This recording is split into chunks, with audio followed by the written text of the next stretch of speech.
and you are mine. Oh,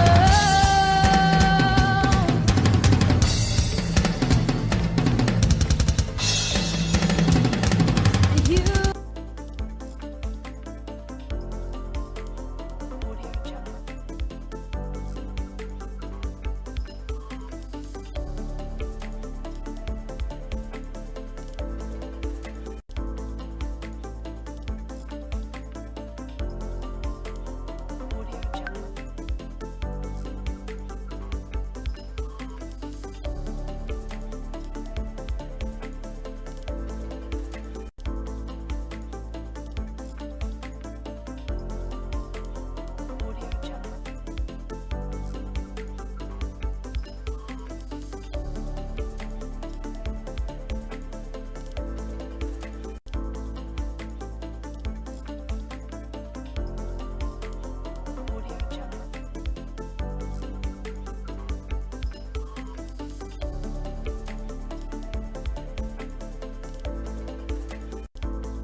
Okay, we should be live now.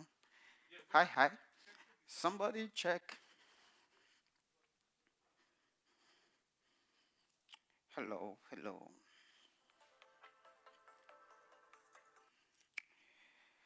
Thanks for joining us today again for this second installment of our seminar.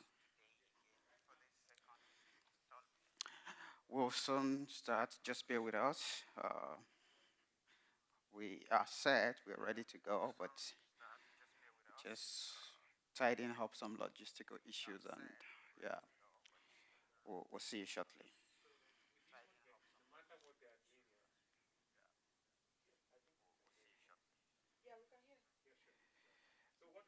I want you to switch back the audio. It's okay, it's good. Eh? That's switch back to the intro. I know I have to put something off and then on.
and you are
Yep, check 1, 2, 2, 2.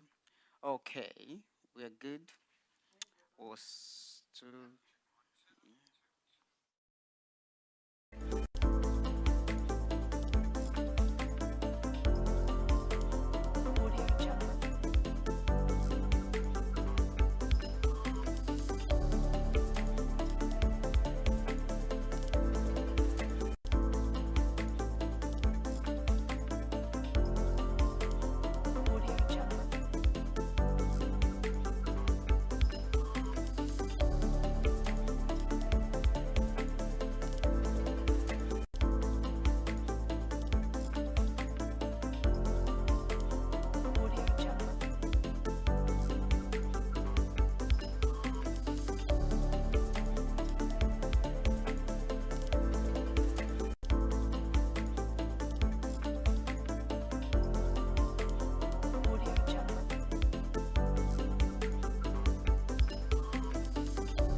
Okay, okay. You can actually send, do you have the link? They can join us online pending the time. I think I have your number, right? Let me see. Okay. Just starting. 4 minutes.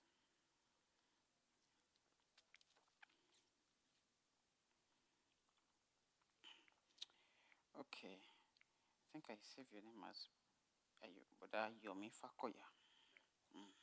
So I've sent it to you. You can send it to people. Okay.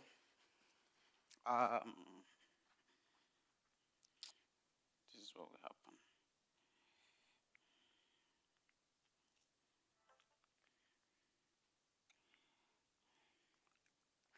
So, Sadi, when we are going live, you do the audio first. So we are live. Okay, good. All right.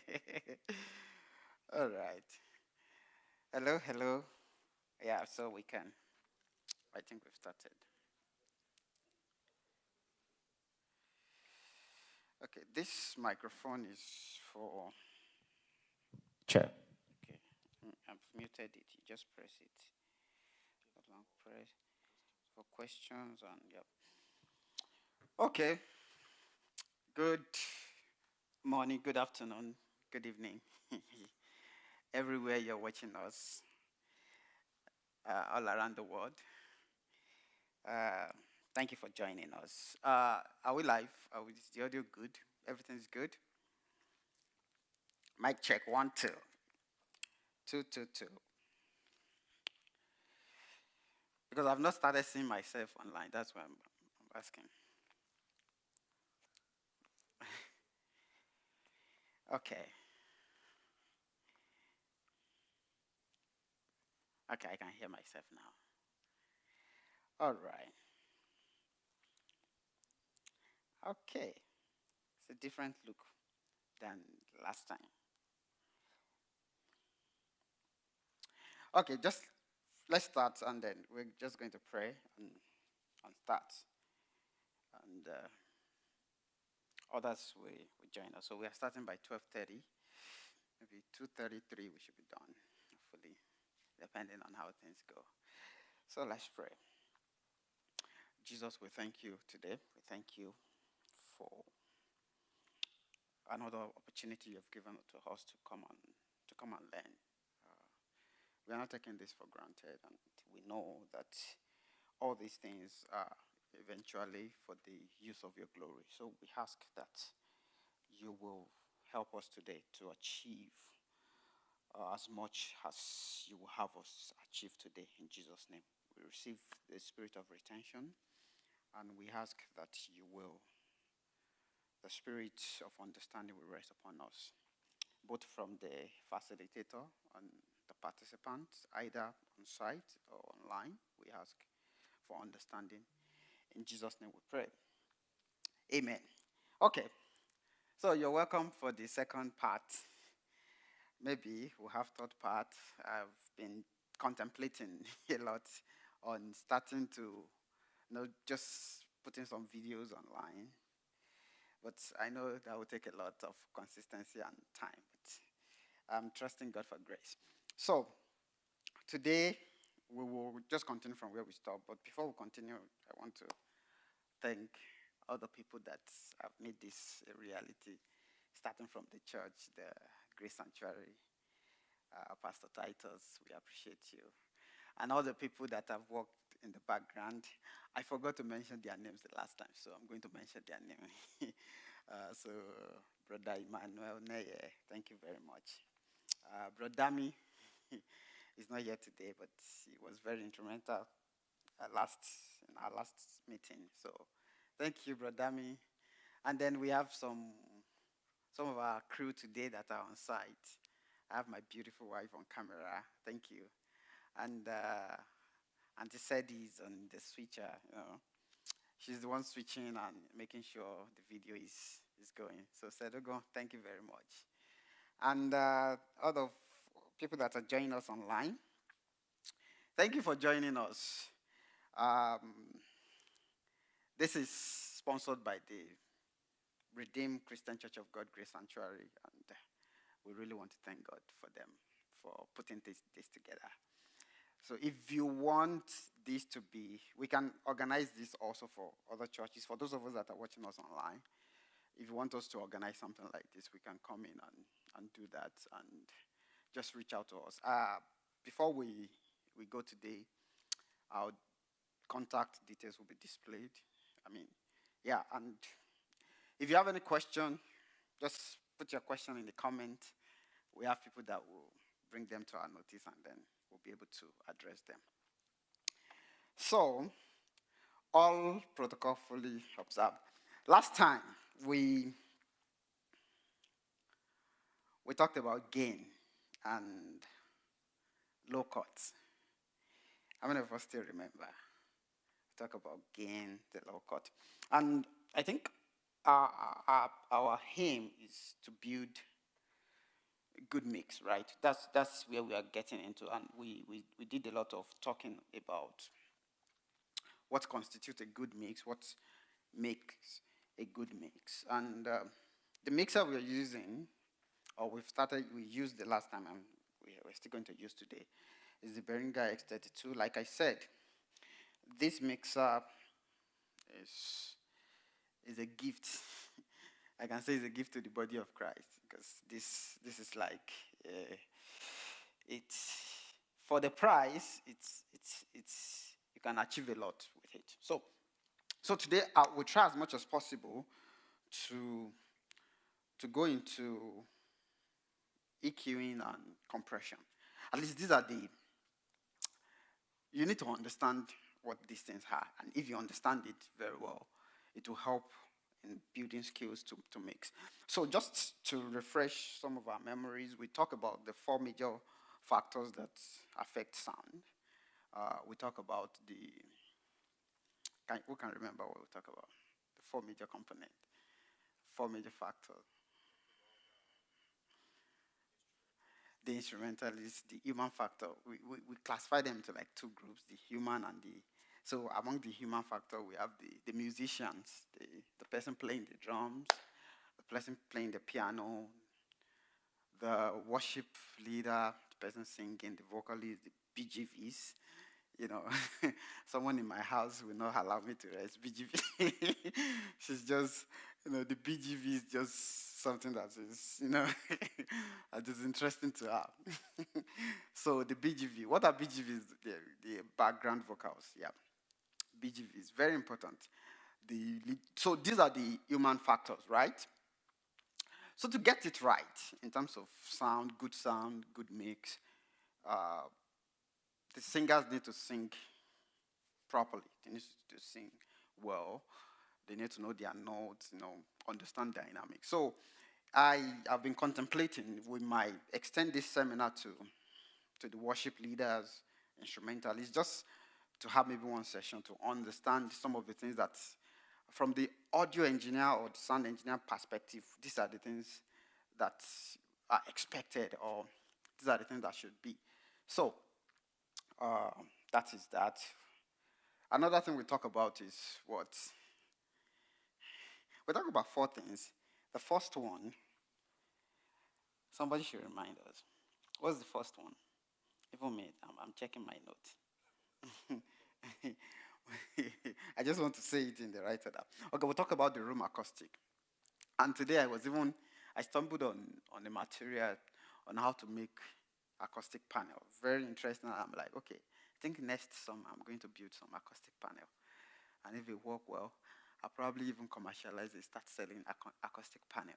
Because it just makes sense. And then we can. So looking at this room, we might probably do some treatment, just a few, maybe 4 on either side for acoustic panel. Just what those things, room acoustic, we explained that is how your room interacts with the sound that is coming out from the PA. And the reason why it's very important is because if you spent money on the PA, you've invested a whole lot of money. You have good musicians, you have good hands on the mixer, you have good technical people helping out. But if the room is terrible, what you need to do is to treat the room, is to do some acoustic correction to help. Because if that is not done, it can mess up all the other 3 factors, right? So we talk about that. And we talk about technical skill, and that's why we are here. The skill. Okay, knowing what is going on, okay. So what's happening? Now, and I think I mentioned the 3 levels of signal. in audio. Did I mention it? Okay, the microphone level, the line level, and the speaker level. I think I did. where I thought I did, but see if I'm not, I'm mentioning it now, if I did not. Now, what those three levels of signal helps us to understand is helps us to understand signal flow, how the signal flows from the source to its destination or from out of the speaker. So it goes from the source. We have the piano here, we have the drum. In the case of the vocalist, we have the vocalist, the microphone. And then from the microphone, it goes straight into what we call the stage box. Now, I really don't want to go into those details because this is supposed to be a mixing workshop, right? We might need to probably look into that in some other, but what we are dealing with is mixing. But I just want us to understand how the signal flows, right? From your source to your stage box, from stage box to your mixer, through your snake cable, either digital or analog. And then from your mixer, it goes to your processor. Now, these days, the good thing is your mixer also is serving as your processor because there are a lot of processing you can do with this mixer so that you can connect this mixer directly to your active speakers. Now, we have two major classes of speakers. We have the active and the passive one. Most of the PAs we have here, they are active. Active in the sense that they don't use they don't have an external amplifier. The amplifier is already inbuilt. So you can connect directly from your mixer into because the normal signal flow is from the source to your mixer, from your mixer to your amplifier, from your amplifier to your speaker. In between mixer and amplifier, you can now have your processor, you can do some processing. But that's broadly, that's like the chain of event. So, we are assuming that we understand that. So from and I mentioned three levels of signal. So this is where they come into play. The microphone level is the one that comes from the microphone generally. Usually your piano gives a line level, but the line level is not strong enough to drive the speaker. So, and what your mixer deals with is the line level. So your mixer takes your microphone level in, and that's why you have your gain, your preamp. And we are going to at least do a little bit of demo in terms of mixing, gain structuring, EQing, and then compression, and then send. Because when you take in your signal, what you're doing is you process it. So after processing, you send it out. Now, it now depends on, okay, this is where I want my signal to go out. I want it to go to main speaker. I want it to go to the sub. I want it to go to the monitors. I want it to go to the in-ears. So that's how you now begin to do that on the mixer. Very interesting thing. So microphone level, line level, and then speaker level. I think those three. I'm just brushing over it. I'm not going in detail. So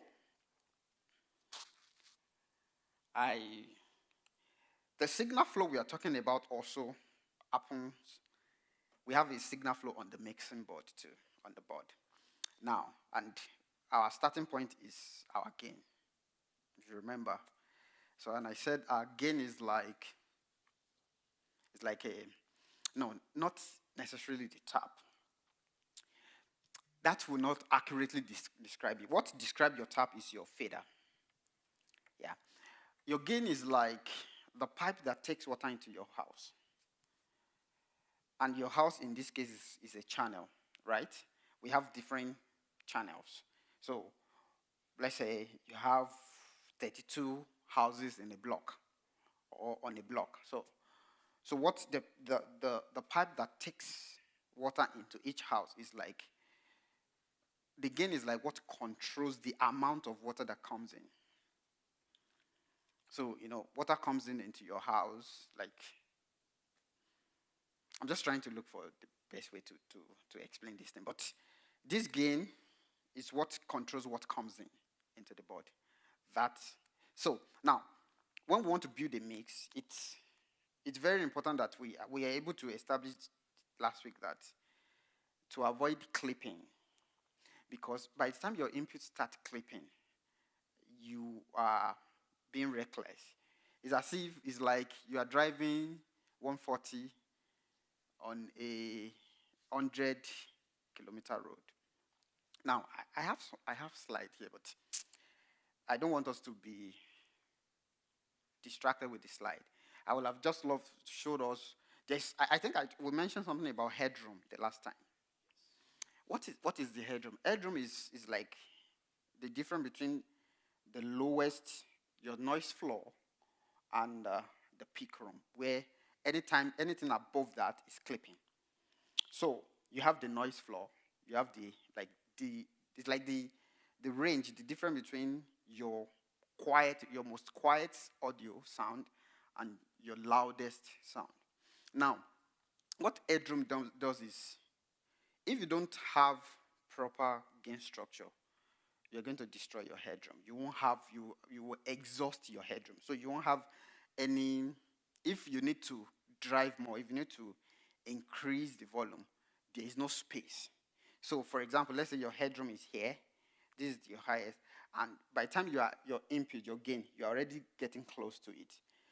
So by the time you are processing, you are adding EQ, you are adding compression, you're already at your clipping point.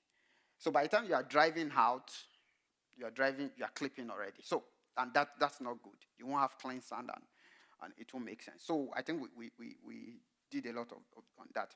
And the next one that we did was the I-pass. The I-pass, don't let me tamper with, because this microphone is very sensitive. It's not as solid as the one we used last time. So it gave me a little bit of tough time. So I will probably use that, or I have something playing in the background here. Okay, you have a question? Yeah, use the microphone, don't worry. Just turn it on. Okay, just looking at your mixer here. Yeah. So I know you explained something last week about the other side of the mixer being what we are mixing out. Output. The output, and the other side, which is the input. This part input, this part output. I'm not even talking about that. I'm talking about the signal around Okay. Yeah. This and this. Yes. Yeah. So I can see that there is no signal coming in the output. Okay. It's coming. It's just, okay. If you look at the fader level here, okay, the fader level is like minus 10 dB. Mm-hmm. So what that means is, I said something about unity gain the last time. Yeah. Unity gain means, I don't want to increase this, but speak. Can you speak to your microphone? Let's use your microphone. Okay. That's good now. So, so if you speak now, hello. So if you look at, if you look at your input and output now, we are on your channel now. Okay. If you speak to it, you will see that I already put it at unity gain, if you can see. Okay. So it tells you that what you put in is what is going out. Okay. We've not really done much processing. The only processing that is done here is EQ. There's no compression, there's nothing. No. So that's what unity gain means. And let me just quickly say that as we move forward. People have different style or different method of mixing or gain structuring. Let me just quickly say that. Some people gain structure by putting their fader on unity. Some use PFL or solo. Because if you solo, if you see, this is my channel that I just solo now. If you see, it's showing what is coming in. This is the level of what's coming in. If you see this signal with what is coming in, they are the same. Do you understand? So you can do that and just use your imagination, or from what is coming in visually. You can gain structure visually. But the danger, or one of the advantage of that is because it's sound, you need to hear it, right? That's why it's usually very good for the front of house mixer to be in the congregation, to be able to hear. Because all things being equal, if the system is tuned, if the speaker is well tuned, the top and the bottom, they are time aligned and everything is okay, the level is already good tuning.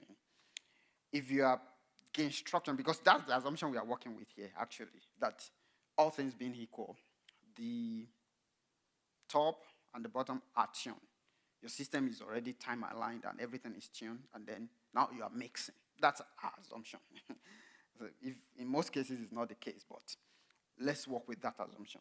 So if you put your fader at unity and you now do your gain, what you're telling us is what you're doing is you're making sure that the level that is coming in is what is going out. Now, the good thing about that is at least you're not going to come back to your gain and do any adjustment or do any tuning, except maybe you're just doing finer tuning and you see that, okay, this one is good. Now, the other school of thought is put this one down, use your PFL, your solo, to look at what the level of what is coming in. And what most people aim for is, let me aim for when this thing is just going out of the green zone and just eating the orange. Just there. Now, like I said, mixing is like you're painting a picture. There is no necessarily formula to it, but there are rule of thumb. There are things that will be able to guide you. So that's why we're having this seminar that, okay, if you do it this way, because you understand the principle, do you understand? It gives you the liberty to be creative or to use your initiative like, okay, I think this should be it. But you can't use the initiative if you don't know what's even going on. Do you understand? So that's one of the reasons why we're doing it. So you understand what the gain does and how it relates to input and output. So with that understanding, you'll be able to apply it to your peculiar situations. Because, like I said, the assumption is the system is well tuned. What if the system is not tuned? Do you understand? So you need to just understand. But what you are guarding against is what you are preventing is clipping. You don't want to be clipping from the beginning. Do you understand? Because along the way in your signal flow, in your signal chain, you're still going to do some processing. You're going to do some additive or subtractive, additive or destructive processing. Yeah, because when you're taking something away, it's as if you are destroying. When you are adding something, additive is when we get to the effect and stuff like that. So, if we can spend the whole day on preamp, but that's it. Now, the next thing that is close to the preamp is your high-pass filter. You see, high-pass filter, or HPF, some people call it APF, or low cut. What that does is, in your audio spectrum spans from 20 to 20,000 hertz. Now, for people that do not know physics, that will sound like gibberish, but just take it like that for now. Perhaps along the way you understand it. That is essentially what human being can perceive, 20 to 20,000. But even in real life, if I play 20,000 hertz for you, you won't be able to hear it. So our perception, if you have good perception range, you start perceiving from probably something around 30, 35, 40, 50.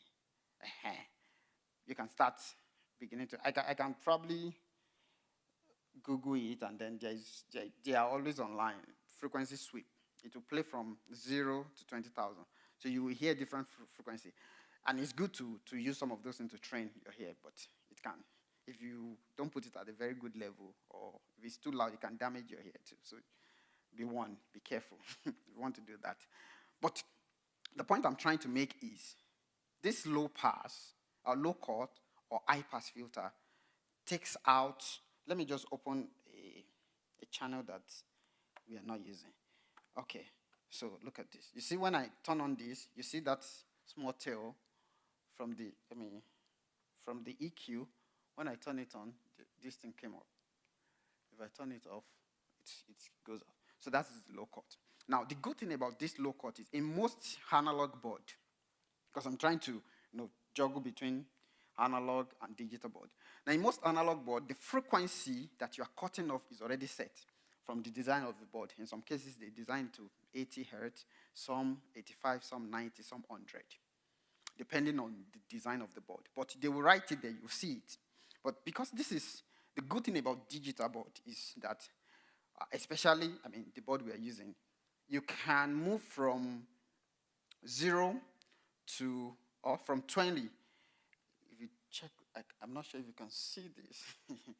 If you can move from 20 to, you can see it, to about to 400. So you can decide, okay, it is at this point I want to cut off, because there are some input that really doesn't need this low end, that you can actually cut up to 400. That this can be very reckless.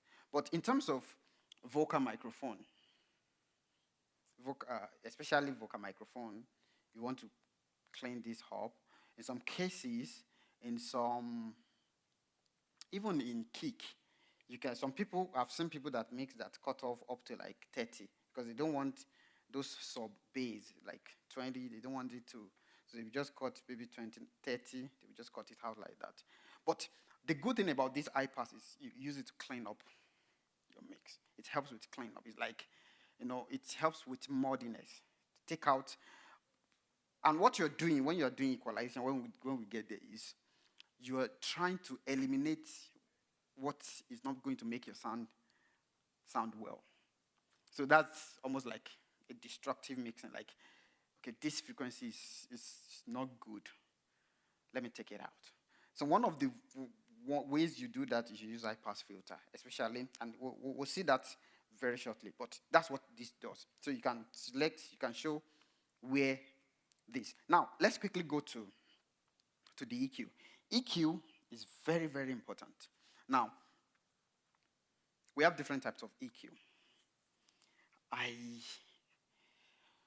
I'm not sure I want to spend a whole lot of time on explaining different types of EQ. But what I just want you to know is the type of EQ we have here. If you can see what I'm doing, can you see what is changing, right? Now, I'll use that to explain.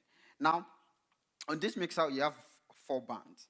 Actually, we can say you have 5. Some will even call it 6 band. But let's say 5 now. 1 band is this low pass. Right? Now, the only thing you are able to change with the low pass, with the low cut rather, sorry, is a low cut or high pass, you are only able to change the frequency. You see, that's the only thing we are able to change, right? Now, you see, can you see this low cut? In this place too. Let me see if I can zoom in.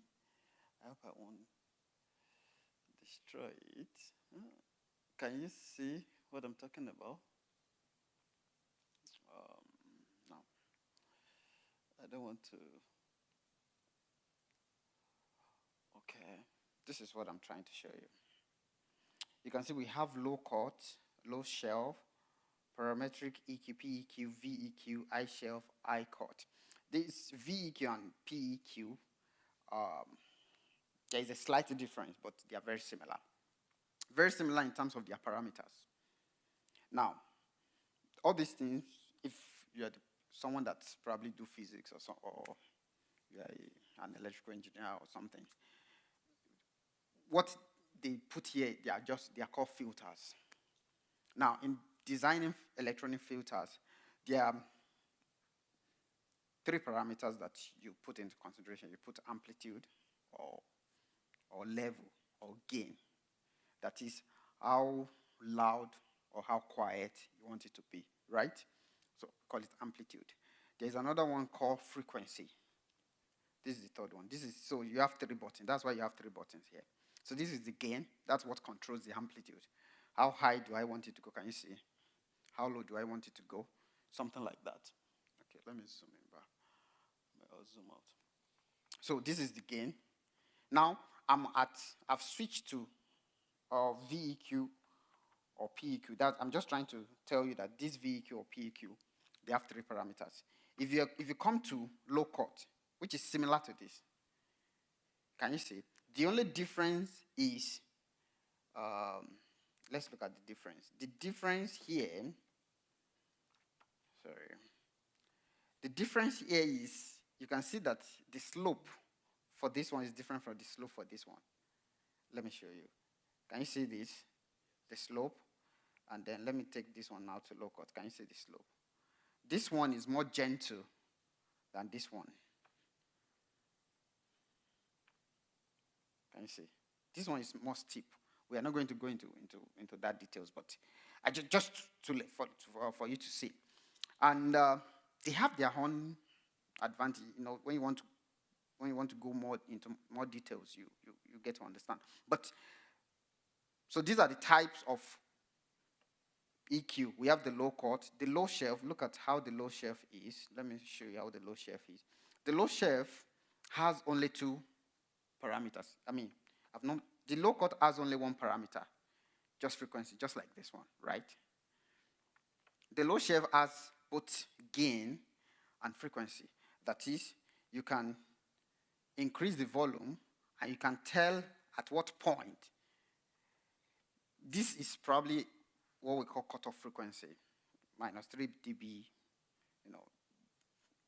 Some people will understand, some people will not understand the theory behind it, but that's really not very important. Now, just know the parameters and how they affect your mix. I think that's more important. So you can see we have the frequency, we have the gain.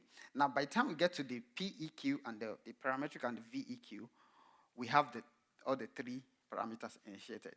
So you have the gain, you have the frequency, and you have the Q. Now, some people define Q as bandwidth, but it's not necessary. It's actually not the bandwidth, but we use it to characterize the bandwidth. I think, let me put it that way. But it's really not the bandwidth because we need to, coming from electrical engineering point of view, but let's assume it's bandwidth. Now, if you look at this Q, let me increase this for us to see. You see, I can widen it, I can narrow it. So that's what it does.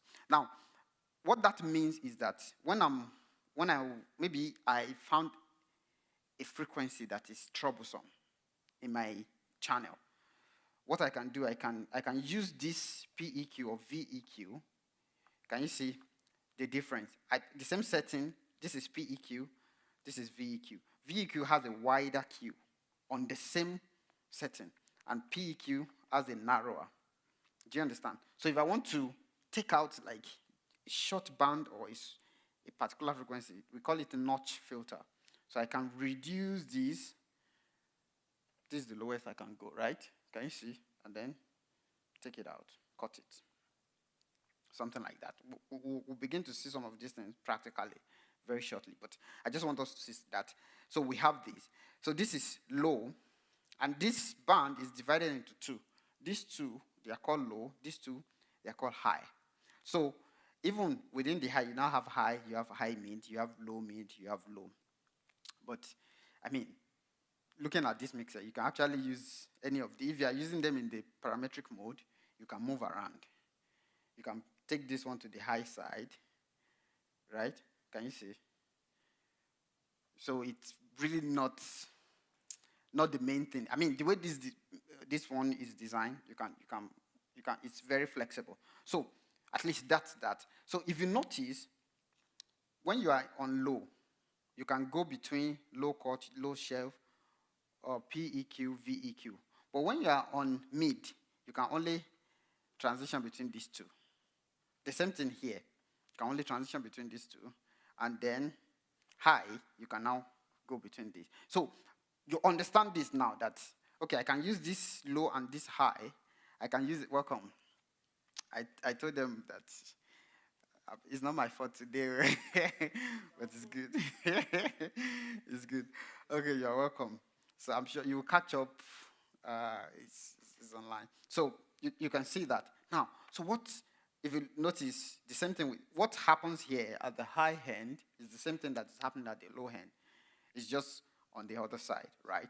So now that understanding will go a long way when we start doing mixing. Now, where do I use high shelf? Where do I use PEQ? Personally, I am a fan of these two guys, parametric and I can't remember what V is, but sure, it's like a twin brother of parametric. Why is it? Because it has the 3 parameters. And that's why I love it, because I can affect both the gain, I can affect the frequency, and I can change the Q. Unlike the high cut that is only frequency alone that I can affect. If I put this on high cut now, Sorry, can I get water? Sorry, my throat is drying up. Water. Thank you. So, this is I chord. You can only affect the frequency, right? You can't, it doesn't have gain parameter, it doesn't have Q parameter. The I shelf, the shelf only has gain and frequency. But the one that has the three is this parametric EQ and this VEQ.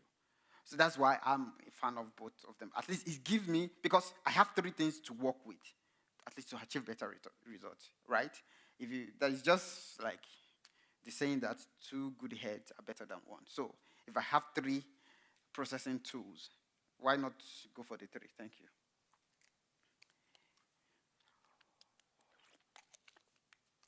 My throat is already almost drying up. So that is that. Now, we won't appreciate all the grammar that I've been speaking since until we see the effect. So now we go, how do you mix a drum? How do you, a kick drum, a vocal? I think we'll start with a vocal and we'll see something. But before we practicalize and do a virtual sound check. Oh yeah, you have a question? Yeah, please.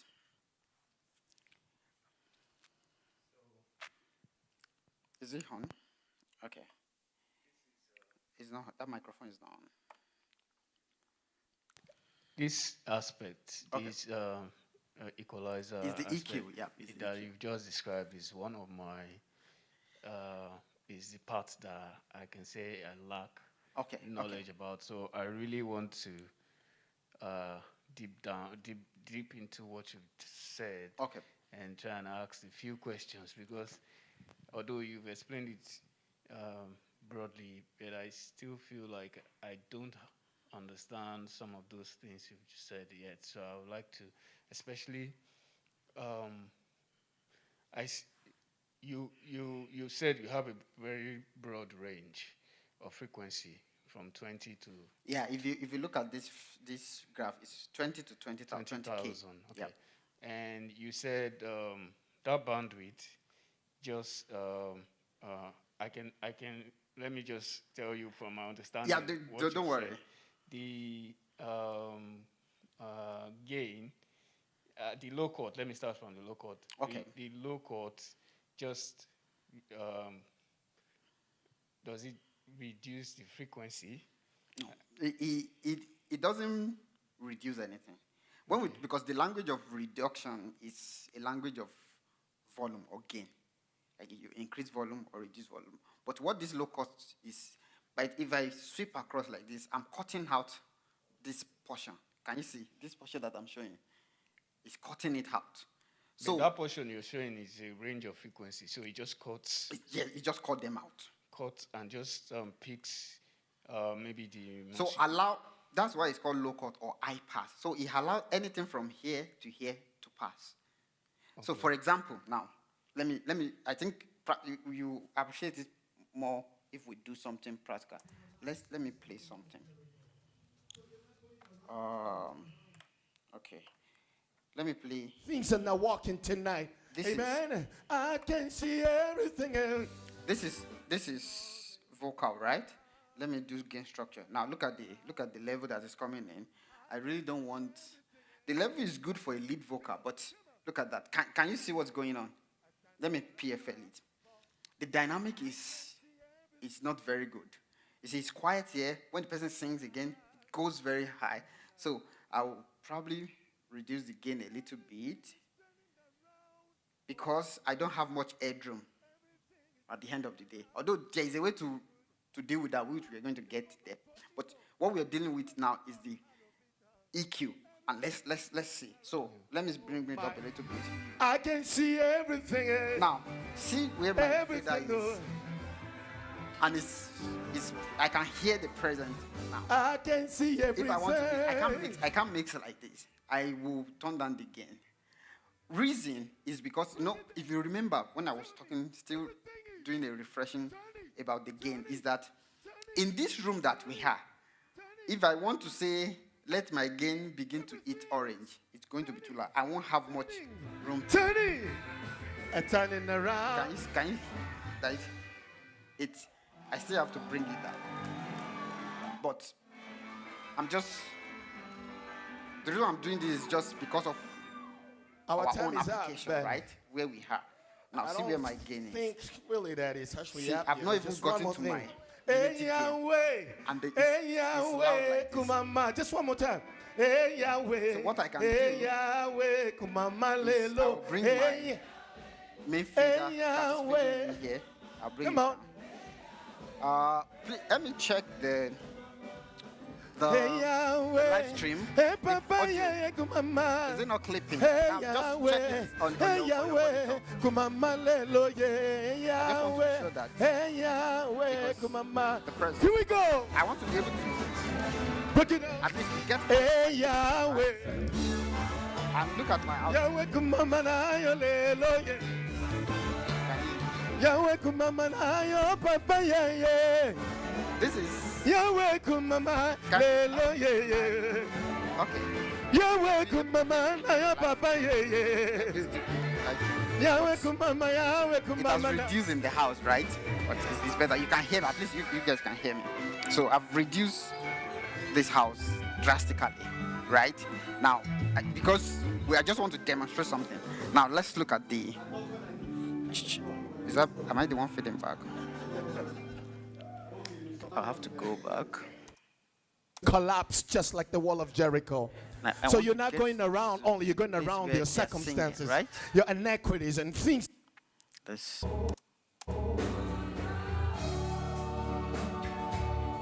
I'm just looking for where that.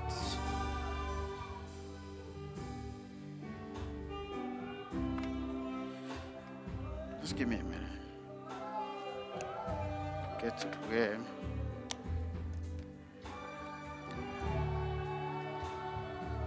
Because it will be good for us to actually demonstrate this thing.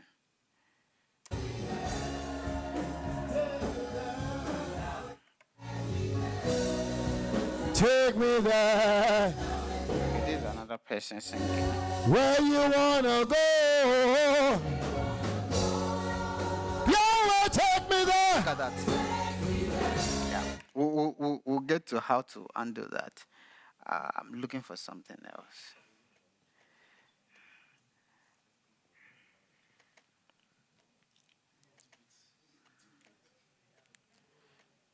Okay, just a moment.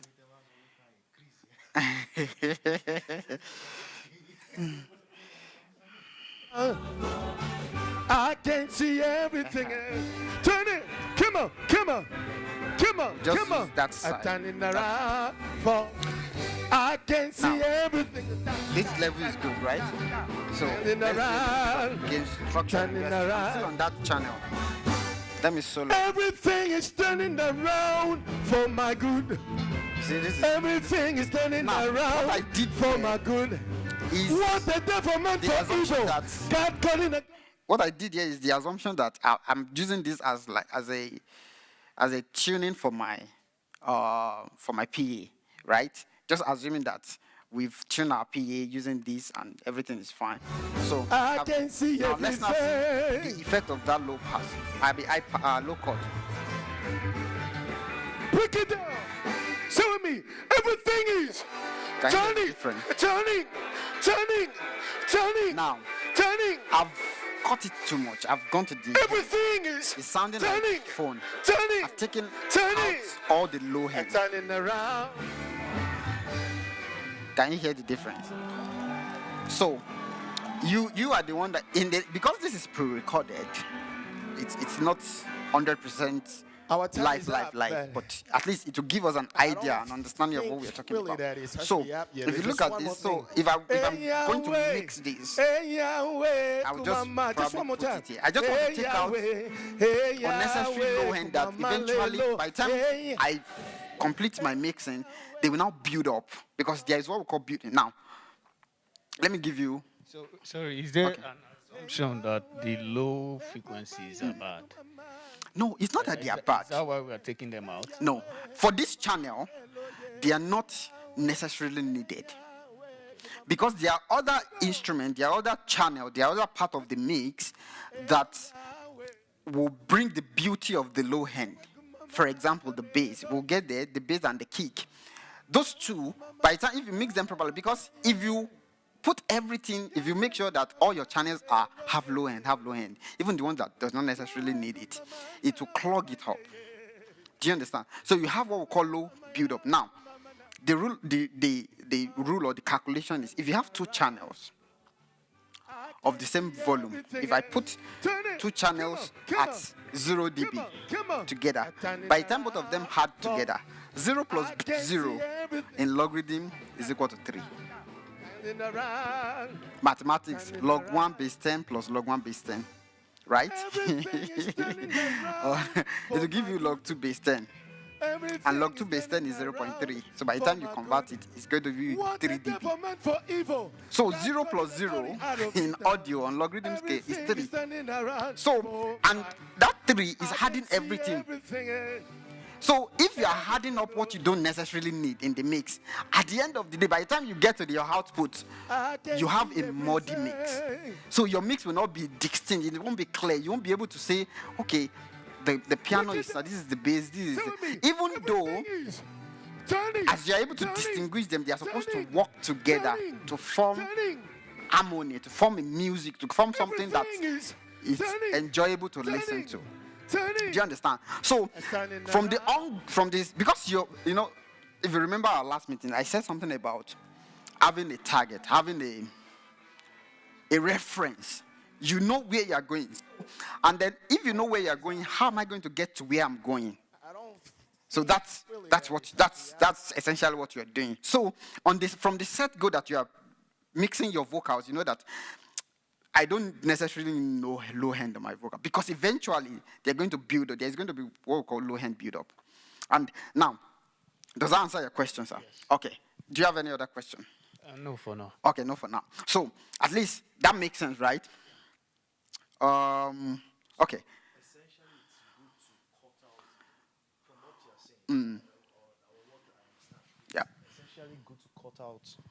it's essentially good to cut out low ends of the vocals. Yeah. Probably the BGVs.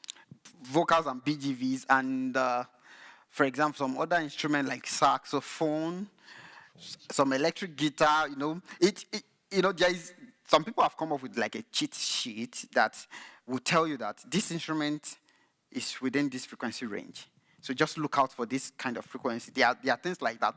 But ultimately, you're still going to use your ear. You're still going to judge from what is coming out from the PA that, okay, this is good. That's why, remember last time we talked about reference. Another thing we talk about that's very important is how should this instrument sound? And that's in itself talks about reference, right? If you know how a grand piano should sound, when you're mixing, when the person is playing and it's not sounding the way, you know that, okay, so that's when you now know, I think the high mid is too much. Let me take it a little bit out. I think the low mid is too much. Do you understand? Now, how do you know high mid, low mid? We'll do some tests now for us to see. But that's generally what you're doing. And that's EQing is very central in terms of mixing. Because another thing, let me quickly say this, another thing EQ will do for you is that the reason why we are cutting out this low is so that other instruments that are supposed to be in the low, they will have a place to now sit. They have a place to, it's like a puzzle that, okay, this one has more strength and the high mid, it should sound very well in the high mid. I don't necessarily need to load it up in my low, so I'll take it out. So that everything will fit in and you have a good mix eventually. Do you understand? So you are creating space. So, eventually we'll begin to talk about 3D mixing. That you can listen to a mix and you can visualize where the soprano singer is standing. You can visualize where the alto singer is standing among the BGVs. There is a way we do it. We call it 3D, that you're creating space for each component of your mix to have their own space, and then they fit in and everything comes together. So when you are listening on your headphone, you can visualize, okay, the lead vocal is at the center. That's why it's the lead vocal. It's at the front. It's like it's coming out to you, not like it's coming too much, but you can feel it that this person is in the front. Just for example here, I can show you the way you can mix that. When people are listening to your stereo mix, they can say that, okay, I think that lady on the left-hand side. Because that's where you use what we call panning and effect. So you are creating space in your mix. And this what I just mentioned is very, very instrumental when it comes to mixing for live stream. In fact, because I don't want to jump ahead of myself. Let me drink some water. Okay. Any other question? The reason why we are doing this way is because this is a mixing workshop. So at least now we understand what the EQ does. Now let's quickly go into the gate and the dynamic. Now, why do I need a gate? And what is a gate? What does it do? Why do I need a dynamic or compressor? This dynamic is, the household name is a compressor. Now, I really, really wish I could show you some things here, but don't worry. I have something here that will help understanding. Let me start with the compression, because usually, generally speaking, some people, there is still a debate going on that should you EQ before you compress, or should you compress before you EQ? The way this mixer is designed, if you look at it, you see, you have gate, you have EQ, and you have dynamic, that is compressor, right? I think there is a way you can switch between these. I know there is a button here that does that. Let's see. No, it's not here. Maybe it's not this mixer, but I know. Oh, it's insert. Even the way this mixer is designed, EQ before dynamic, in most cases. Now, the good thing about that Behringer wing I was talking is the Behringer wing I was talking about. You actually can decide, okay, I want my dynamic to even come before my gate. You can do that. So these are the things that makes a mixer more expensive than the other. The things you can do, how flexible are they? How can you make the mixer work for you? How can you make it suit your application? So as a system designer now, if I want to design, when I was designing the system for the church, I look at, okay, how much do you have? So, because that's the first main factor. Is, okay, how much do you have? Now, what the amount you have, what can we get with what you have that will serve you best? That will give you the best result with what you have. Because it will be unfair to want to get a result of 50,000 gadgets when you have 5,000. Do you understand? That's not the law of nature.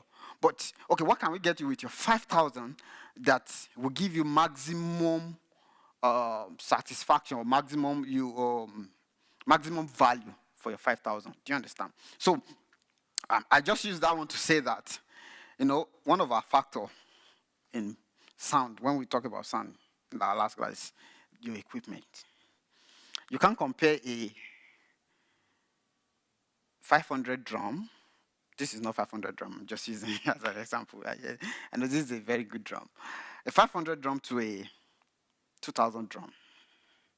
Do you understand? The way they will sound will be different, right? Even no matter how even though if you tune them the same way, they will sound, the quality, the tone quality that will come out from them will be different.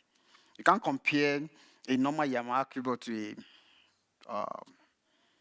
a Montag. I think Montag is probably one of the highest end of Yamaha now.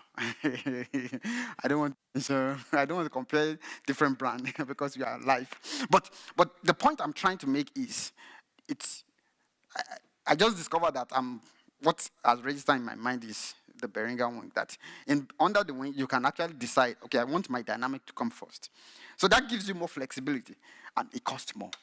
That's just the point I'm trying to make. So we're going to compression. Why do you need to compress? Why do you need compression? It's very important. You need compression because live sound is very dynamic. Even recorded sound, audio, studio sound. Live sound is very dynamic in nature. What that means is that it can go up now, it can come down. If you look at this, the channel we're looking at, look at it. Just observe how it's going. It's quiet now. Go again. Go again. Can you see?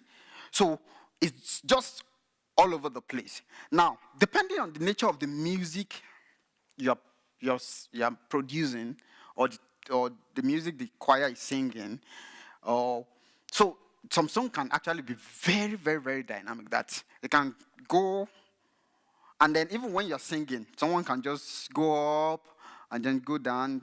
That's what we are talking about. That's what it means for music to be dynamic. That's one aspect, anyways, in terms of the changing in level, in volume. Now, how do you deal with that? That is where the compression comes into play. Now, if I show you this thing, at least for those of us that are here, can you see these two audio signals? One is compressed, one is not compressed. Now, what makes the difference is, you can see this one looks like it's within a very small range, and the other one is just all over the place, right? So that is what a compressor will do for you. So that's the processing. Now, the second one, the compressed one, looks like it's lower in volume because it has been compressed. So we'll deal with that. Now, let's open compressor. Now, there are a lot of parameters here, but I'm not going to spend the whole time. I will just talk about the ones that are very, very important that you need to take note of when you're mixing. I mean, the ones that, your go-to parameters. Now, the first parameters, now, before we even go to the parameter, what does a compressor do? So, a compressor helps you to achieve good dynamic range. Instead of going from maybe 100 to 10, what the compressor will help you to achieve is it that 10? It will help you to bring it up a little bit. That your 100, it will bring it a little bit, at least to have good range, so that you are not all over the place. Your loudest and your most quiet, they are close to each other, so you have that good range. And then anybody that is listening to your music, is enjoying it. It's not just all over the place. Now let's look at what we can do to this. Standing around, I can't see everything. Turn it, come on. So the first parameter in compression is your threshold. Now, when you set your threshold, what are you telling the compressor? You're telling the compressor, start working at this point. Now, if I set my threshold to minus 20 dB, I'm telling the compressor that anything above minus 20 dB, compress it. So if the level of my sound did not go beyond 20 dB, the compressor will not work. So that means, that's why when you're doing sound check, when we do sound check, look at this. Let's say, if you can see, this yellow dot that is going up and down is what is showing us the dynamic of the song.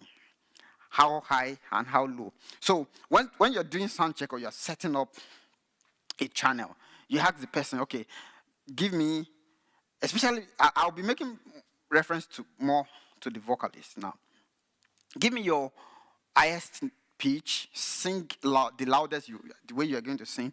Now, another thing that I quickly need to say, if we have any worship leader watching us, is there is a way also to help your sound engineer when you are singing to maintain good dynamic range. Some people, their microphone is here, they are singing, and when they want to shout or when they want to go higher, they're still maintaining the same distance. There is a way you can, just because we are not dealing with that now, but I'm just using that as an example. There's a way you can move a little bit, move your microphone a little bit further to achieve relatively the same level. Because there are some notes that when you want to hit them, you have to go higher. You have to sing a little bit louder in the layman language. So going that a little bit louder is going to do injustice to your microphone, because if, let's say, you are doing minus 3 dB like this, and you are going, let's say, 0 dB or 2 dB, that means you have jumped like 5 dB higher. So, and you are still putting your microphone at the same level. Do you understand? You're going to cause trouble. So the good thing you can do is just move your microphone a little bit away to compensate for that loudness. No, people have actually done measurement, and there is, I can't remember it on top of my head now, that if you want 1 dB reduction, you go this amount of distance. Do you understand? There are like calculators like that. You can even check it online and see that. So let's look at this, our brother that is singing. For my good. Everything is turning around for my good. What the devil meant for evil, God got in the glory out of it all. Everything is turning around for my. I can see. Now, can you see what's coming here? This is the gain reduction. That is what we are just. I set the threshold to -25 because you don't want to overcompress too, because you can overcompress. But what you want to achieve is so that all those peaks, all those points that is going higher, you want to be able to tame them. You want to be able to bring them to a level. You don't want to bring them too much, because if you do that, you affect the quality of the vocal, right? But you just want to bring it to a level that it necessarily will not hurt anybody, right? And everybody will be fine. So that threshold, if you notice, by the time the person is Our singing time is up, but below the threshold, I don't the compressor think doesn't really work. that it's actually up yet. But There's just once one more it thing. goes ahead- Hey Yahweh, Kumama. Can you Just hear one more that? time. Hey, Hey yeah. Yahweh, You see, when hey it's hitting Yahweh, those high notes- Kumama Lelo. Hey Yahweh. Come on. In terms of hearing, if you have not done it over a period, you might not hear the difference, right? You might not be able to capture it, but we can at least graphically we can see that this thing is reducing. In fact, more than close to like -12 dB. That's can be a little too much, but these vocals that we are dealing with is actually very strong too. So sometimes but that's what the threshold does. The threshold, when you set the threshold, you are telling the compressor that start working anything above this. Now, does that make sense? Yeah. So the next Yahweh, parameter Kumama, Yahweh, that Kumama. is very important is the ratio. Standing around. Now, the ratio can be very tricky. Usually for vocals, I use ratio 3, 1 to 3. Some people use 4. What you are doing in the ratio is, let's say we are using ratio 1 to 3. And I'll put numbers to you so that at least it will make sense to us. Let's say, as I set my threshold to 25, -25. Now, the person singing is now singing at -20 or -21. No, -19.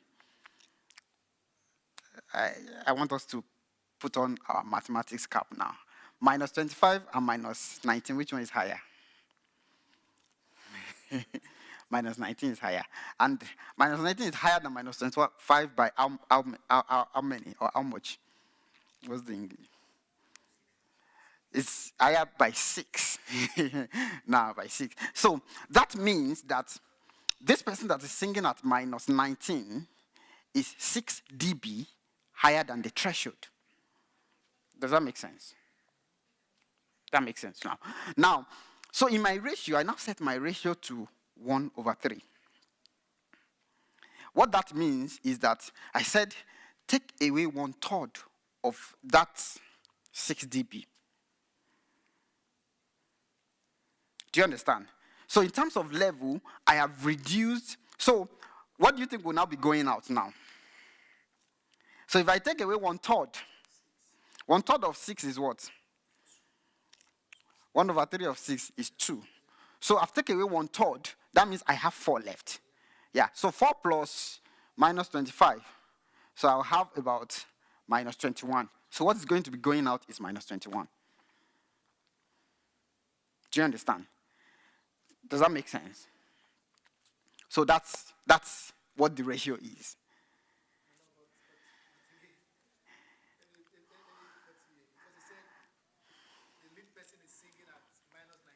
Yes.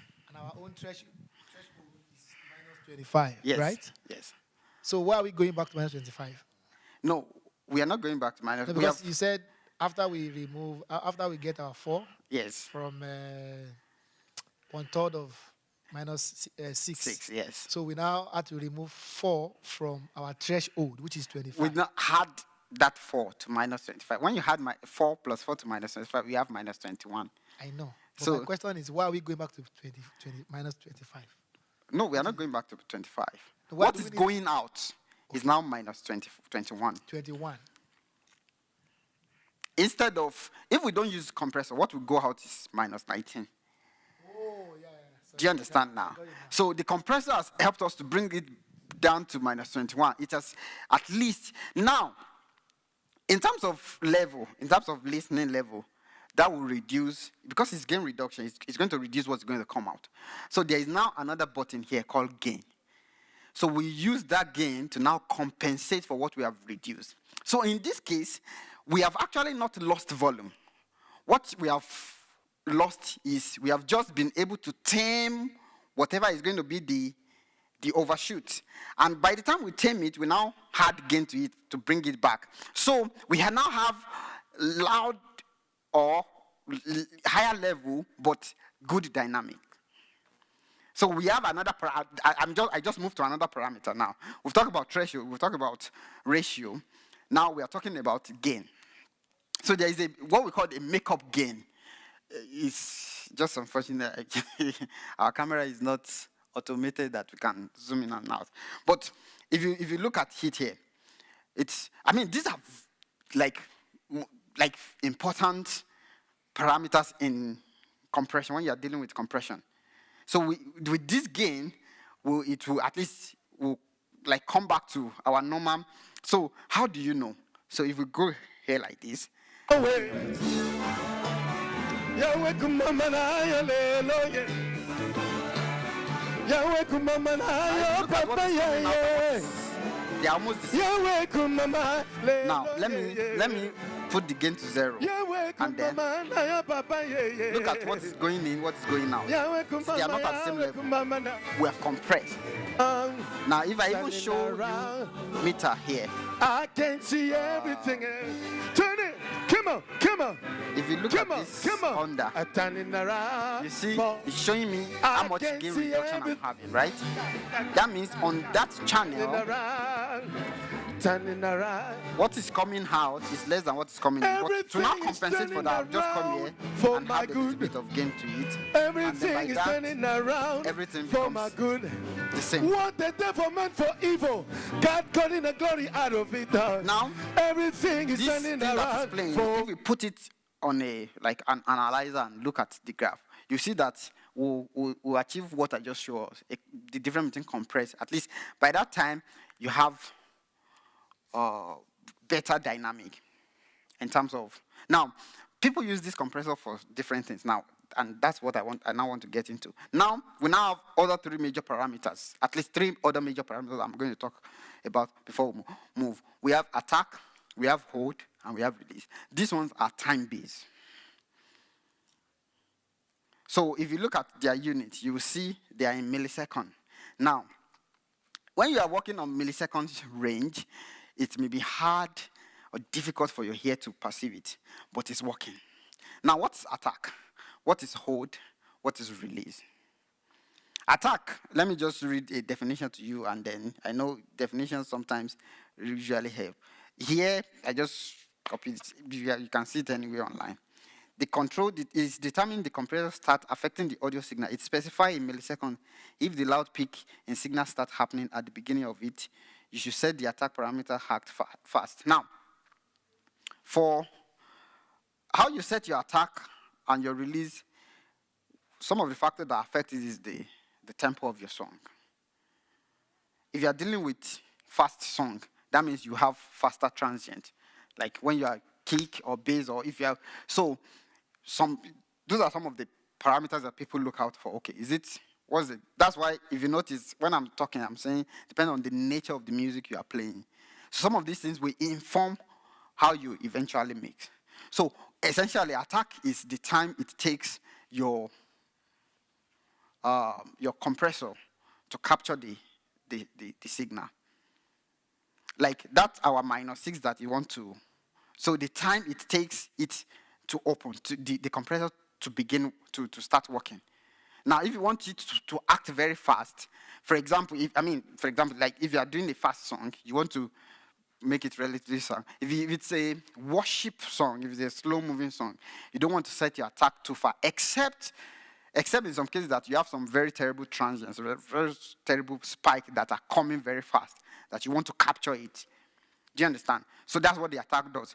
The hold is the time it takes it to compress it. It's if I have my board, it's like up like this, and down. So this is the attack time. This is the hold. This is the release. So if you set your attack very short, it will act very fast. Time very short, that means a fast attack. If you set your time very long, that's a slow attack.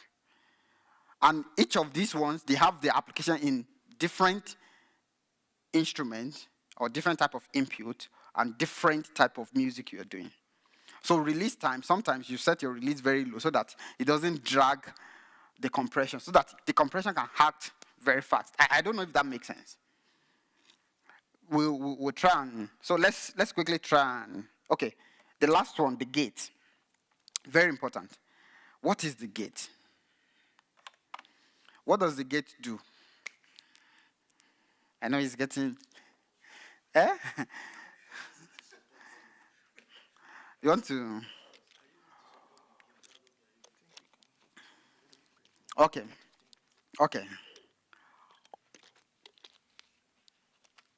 Yeah, because we started early today.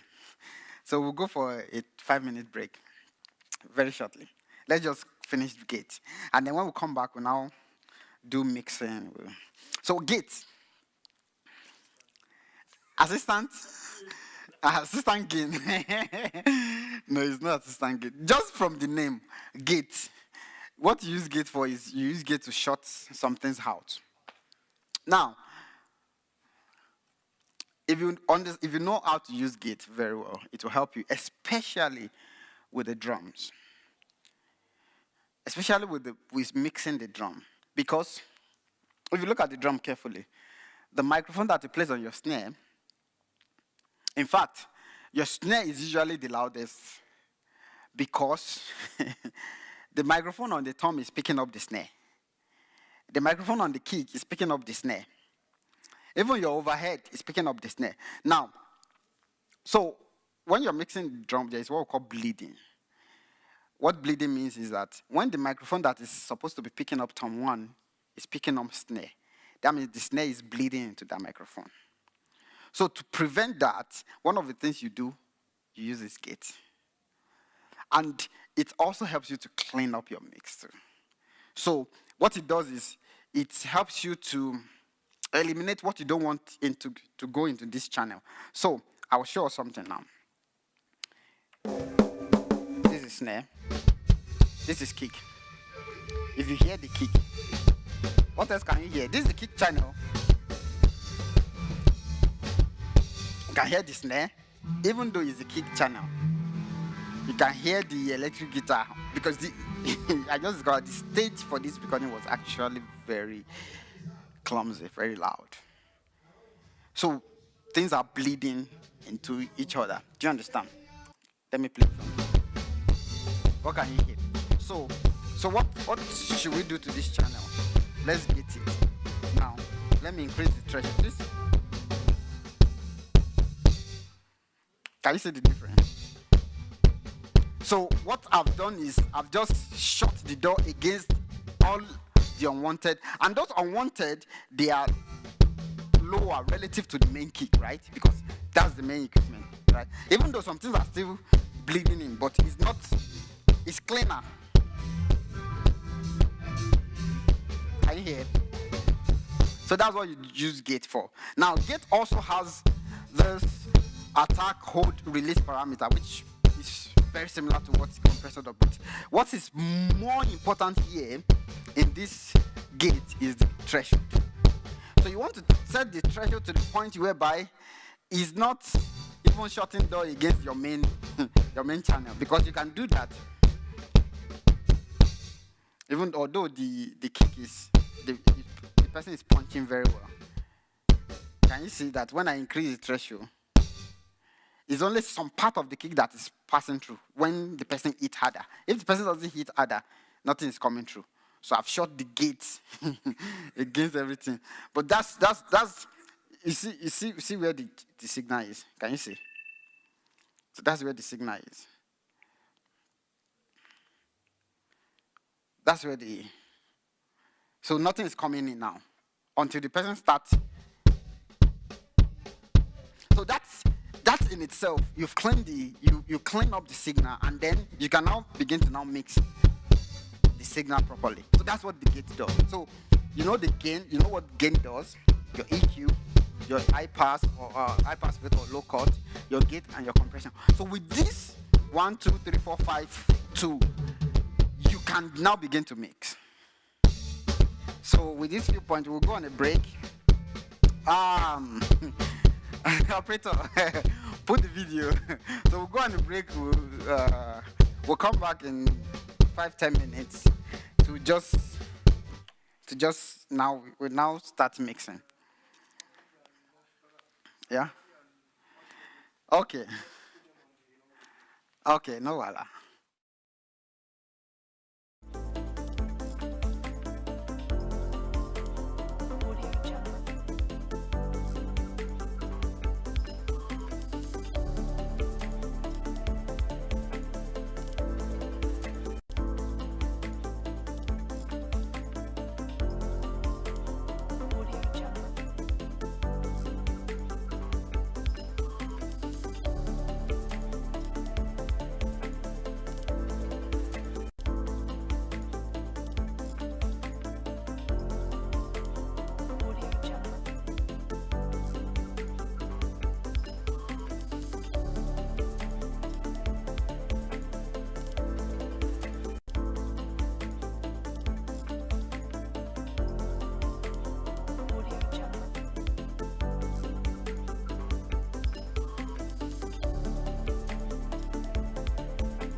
Okay. La, la, la. Okay. You have a question? Okay, let me give you a microphone. I'm listening. Ask a question. So, during what we So, sorry, before you ask your question, just a moment. So, we are back for the second part, and then, yeah, what we're going to do now is we do mixing, and then, yeah, question, sir. Okay. So we've looked at 3 types of gain so far, Okay. and there's the main gain, there's the one at the EQ side, and there's a gain now that you've just shown us On the compressor. on the compressor. Okay. When do you know which one to use? Which Okay. out of the gains, because the gains are becoming It's too much, too many gains. Okay. Now, the gain for the EQ is not like gain. What the gain on the EQ, especially especially the PEQ, and the shelf EQ, high shelf, low shelf, PEQ, VEQ. The gain on them is you are increasing not necessarily the volume of that channel, but the frequency. That's why it has 3 parameters. Look at this. Can you see? So you're increasing, let's say I'm at 50 hertz. I want to increase 50 hertz on that channel. I want it to sound more bassy. Okay? Give it more bass. I'll go to that bass area, increase. That's essentially what I'm doing. But by the time I'm doing that, it's still affecting the overall volume eventually, right? For example, let me just show us something here. I think this is actually one of my favorite part of this. Let's see. Now, let me return this to flat. Can you see that? This is flat. This is kick, right? I've cleaned it up. I've used Git to do some cleaning up. If I don't clean it up, you can hear. At least I've taken out. We normally use this if by the time when you are mixing drum, like I said, because this is going to be a bit tricky if you want to use it on voice. It's not advisable, except the stage is super noisy or super loud. But because I'll show us again. Now, can we hear how the kick is sounding raw without any? Now I just put it on sub. I take it out because I connected the sub over here. The people online might not hear the effect of this sub because depending on whatever they are using to listen or to play back, right? Yeah. So, okay, yeah. So this is a slow moving song. You see, when it hits the tom, we heard it, but can you hear that? That's quieting it. We only hear the kick when it plays the kick. So we've done that. The next thing is looking at the gain. The gain looks okay, right? At least visually, right? The gain looks okay. So now, I've said something very important. When you are mixing, you have to put your audience into perspective. If you're mixing for the room, if you're mixing for live stream, and in most cases, we are using the same board to do that. So, but in an ideal case, you use different mixer to do that. So, let's assume we are using this board to do that. Now, that's why it can sound good here and sound terrible there. It can sound good there and sound terrible here. But you want to find a good balance between the two and sound good in both areas. There is a way to go about that, but let's just assume we're just doing this normally. Now, when you are EQing, what you are looking for is the frequency that is bad, to take them out first. So what I'll first do here is, this is how I normally go, especially kick. This is how I do kick first. Generally, I do my kick, snare, tom, tom, tom, and then overhead if I have those. And then I go to strings, piano, bass, before I now go. I do my vocals last. Some people do it opposite.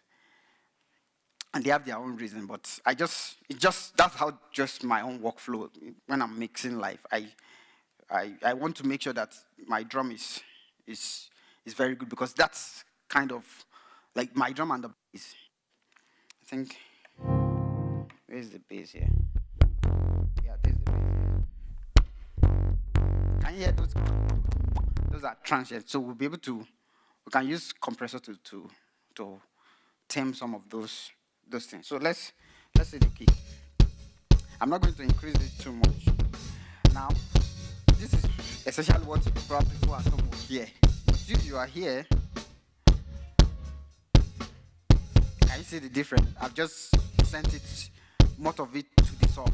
So the sub is able to reproduce it better than the top. So, and if you look at the RTA, the real-time analyzer on this EQ, you see that more of the energy is here. You see, is at the low end. So, now if you look at this light, this gate light too, the gate is coming on. It's showing that the gate is working, is active.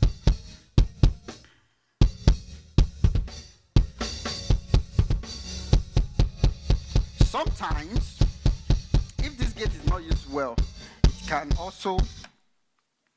it can kill the live nature of the drum. If you overgate it, it won't make it sound live. It will sound as if you are drumming in a quiet room. Do you understand? And that's not necessarily good for live stream. So, in most cases, you just need to know how to balance all those things, right? So, okay. I'm not supposed to be here. So, let me take out this thing. But this is going to be difficult to mix without the sub, without the low end, except maybe you are using a headphone. But even mixing live headphone is not something that I personally will encourage, because you are mixing for the live. That's why I will reiterate it again. You can use this board for mixing live and live stream, but ideally you should have different, because they're actually two different things. So let's see how we can try and achieve something. So what I normally go for is, for my kick, I take out around 200, 300 from my kick. I take it out. Let's see what that does. So I come around 300. Now, this is how you look for what is bad to take out. Can you hear the way it's sounding? So everything from here,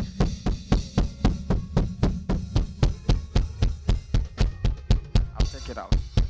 Sometimes I widen it. Now some people have this rule that when you are cutting narrow, when you are boosting, boost when you're increasing, wide, boost wide and cut narrow. I would say do what's best, what suits your situation at that point. Because, sometimes, like I said, mixing is not cast in stone.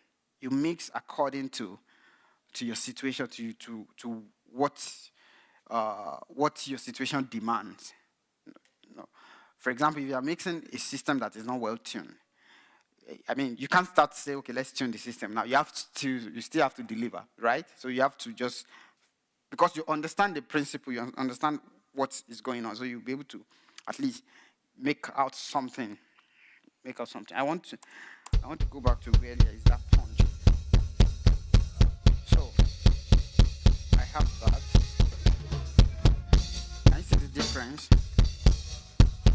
that's telling me that I'm doing something correctly, because this sounds better than this. This is the raw sound, right? I've processed it a little bit. I've taken out some things that I think is not bad.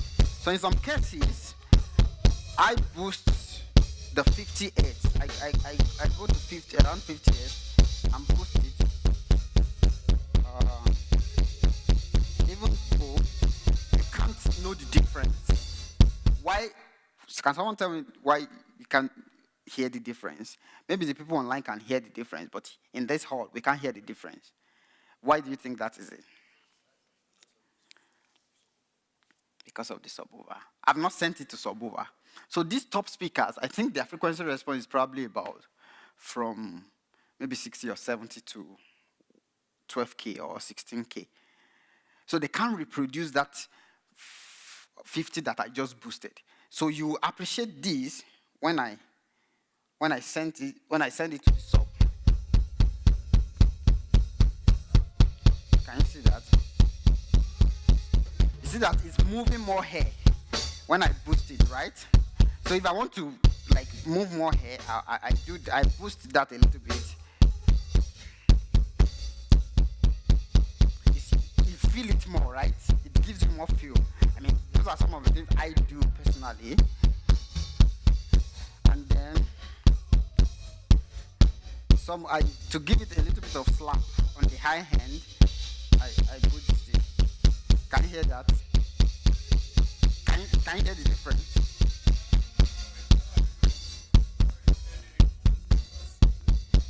Okay. Okay. That's more of system tech, tuning and everything. That's already been done. That's routing, which I'm not sure we'll be able to get there today. Is it Manus? Sorry. Okay. Now, like I said, when your input comes into the mixer, you process it, and you now decide this is where I want it to go. Right? Now, that's route. So the way your system is configured now, what is controlling your sub? Your top, what's controlling your top is, I use matrix 1 and 2 on your mixer, and your sub is your MC, right? So this channel, if you look at it, when I selected this channel, I open it, I sent it to this monobus, this M&C, that's what is controlling the sub. So if I increase this is not on sub now. So when I press this, and then I can now control how much of it to go. I can increase it. Do you understand? So what I'm doing is I'm routing, like, okay, so this channel has come into, this sound has come into this channel. As I'm processing, I'm saying, okay, go into the sub. So if I want to mix, let's say, vocal. Where is that vocal? I won't put it on sub. And that is why now in live service, you're in the room, there is a bit of separation. So you have the kick and the bass going to the sub, no vocal going to the sub, just top. So when everything comes together, it makes sense.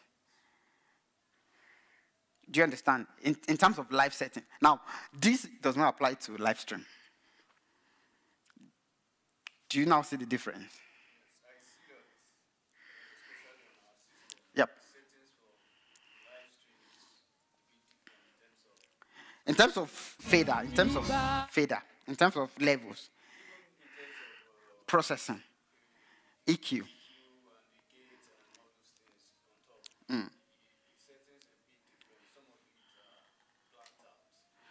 Okay, now.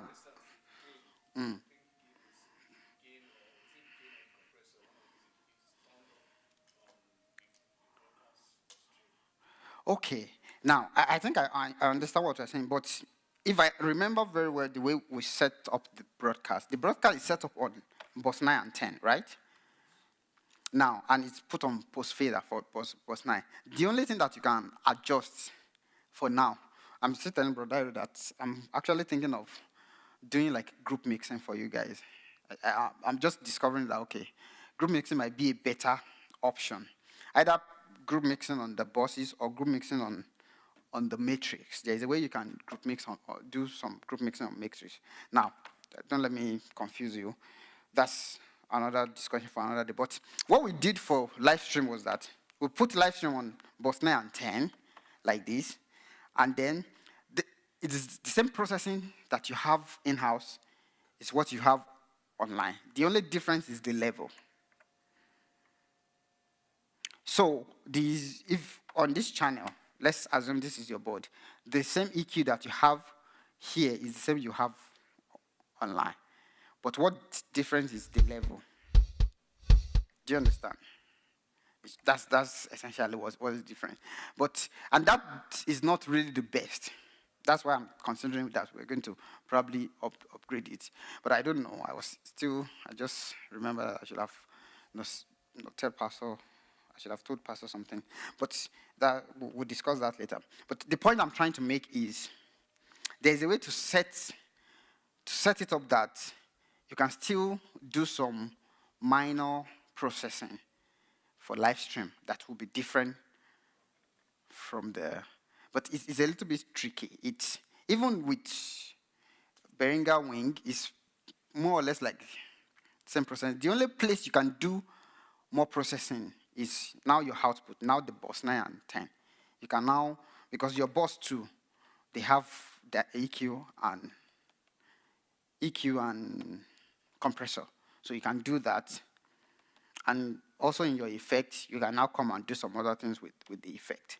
So I really want us to do some mix, to mix this track and see how it will sound.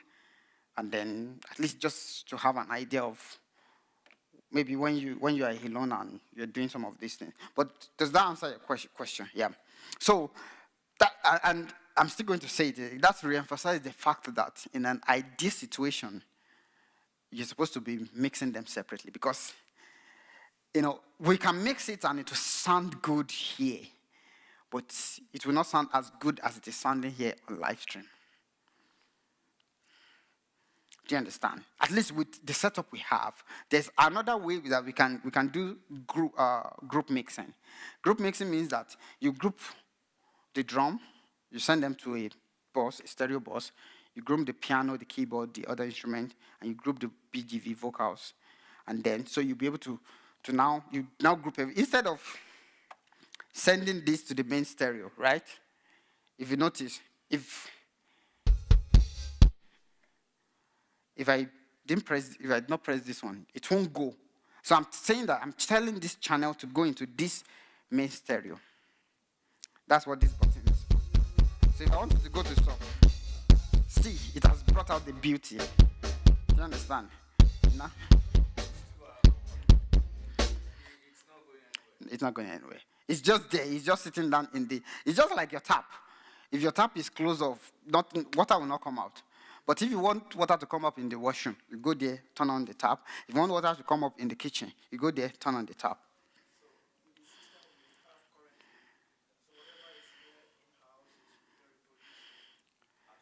Yes, essentially. Yeah, essentially, in terms of on the mixer. Now, the way you perceive them, the way you hear them, is not going to be different. Let me tell you why. One of the reasons, number one, the acoustic. Number two, the people that are watching at home are watching on different devices. Some are watching on phone. Some are watching on normal home stereo system. Some are watching on a computer. Some are using earpiece. So the way all those things will reproduce, if you check your technical data, like specification of a earphone, you see the frequency response. So they will tell you probably maybe between 60 to 12K, 60 Hertz to 12K. Now, if it is 60 Hertz to 12K, that means anything between 60 and 20, you can't hear it. Anything between 12 and 20, you can't hear it. And the whole spectrum is between 20 to 20K. So the busyness that you are hearing in this church, that's why you have sub. The sub is designed to reproduce the low end so that you can now feel it. Let's look at it again.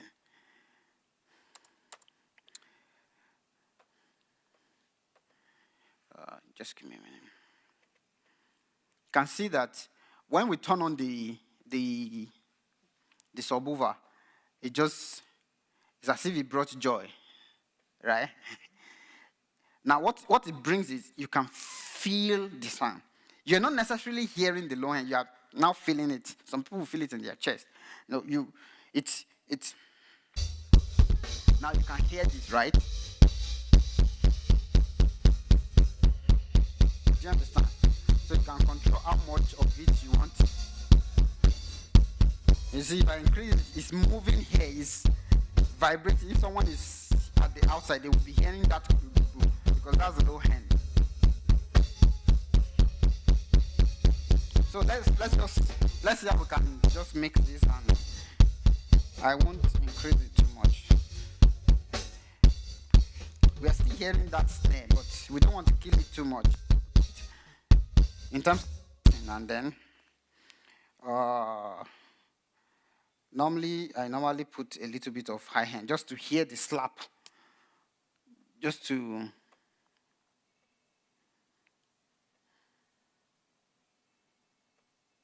So the recommendation is to send the instruments, kick, the snare, to subwoofer, and then vocals.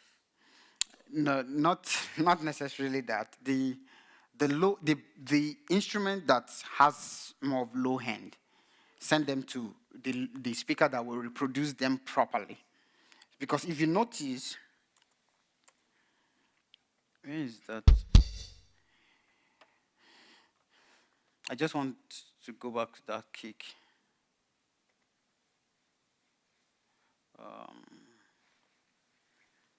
Just a moment. This is the kick, right? It's just on the top. You see that the top is not doing justice to it, right? So when I now added this up, it brings it out. Do you understand? That's what it means. Now, let's just be. I'll be talking as I'm doing it, and then, as far as I'm concerned, this kick is a little bit okay. So let me do a little bit of compression. And can you see that? And the ratio I use higher ratio for kick.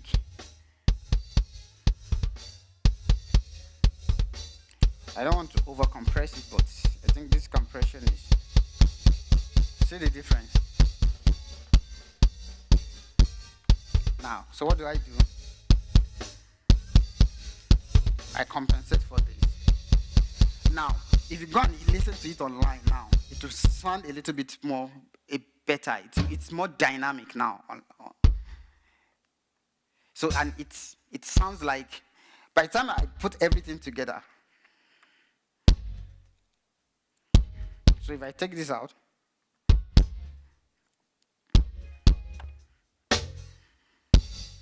some people even go as far as 10, as 7, and then I don't want the attack to be too much. I'm not, and then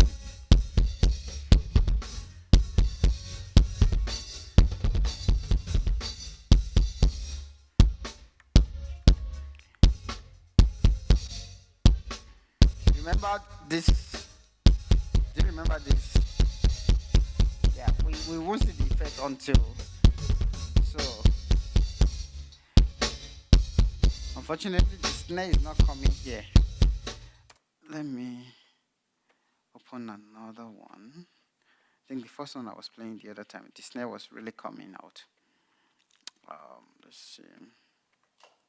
Take 2. Just want us to.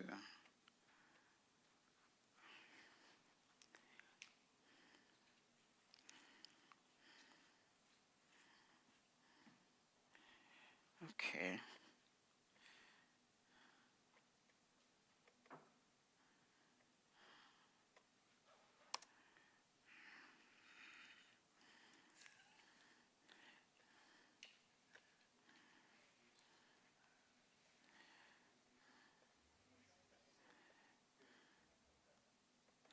Okay, the heater was not on.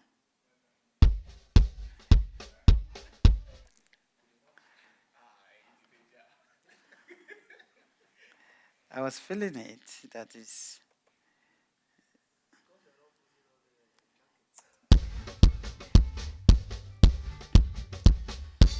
Now, let's take out all the processing that we've done.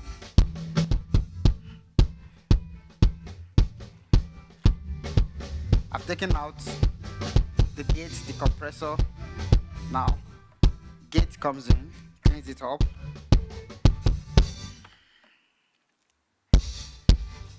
Can you hear the difference?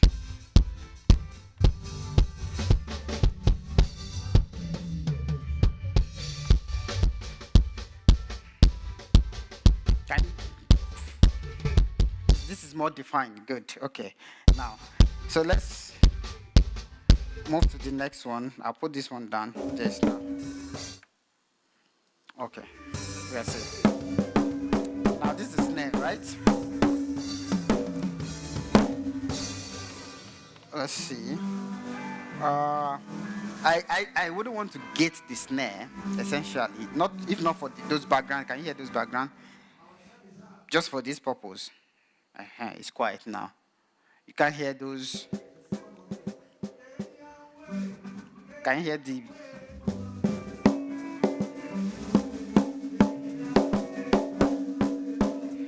The gain looks okay, right?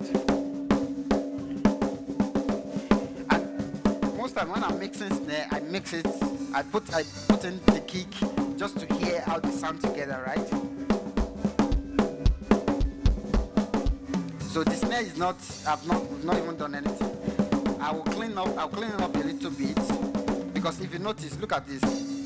You see, there's nothing really here. So there's really no need to leave anything there, because there's nothing there. And then let's now look for the bad guys. You see, that's not necessarily a good one.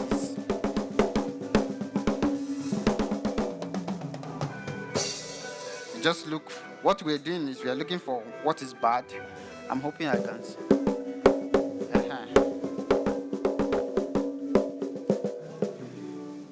You are pronouncing it to look for what is really not good in that portion, and then you want to take it out. And in some cases, you look for what is sweet, the sweet spot, and you try to. Can you hear that other one?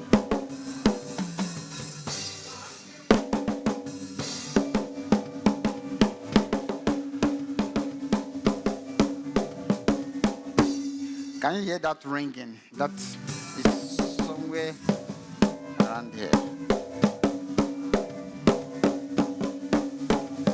And then, that's why I said, if the drum is not properly tuned, if it's properly tuned, you will have taken care of that ringing. That's part of it. But there's really nothing we can do. We can just try our best and see.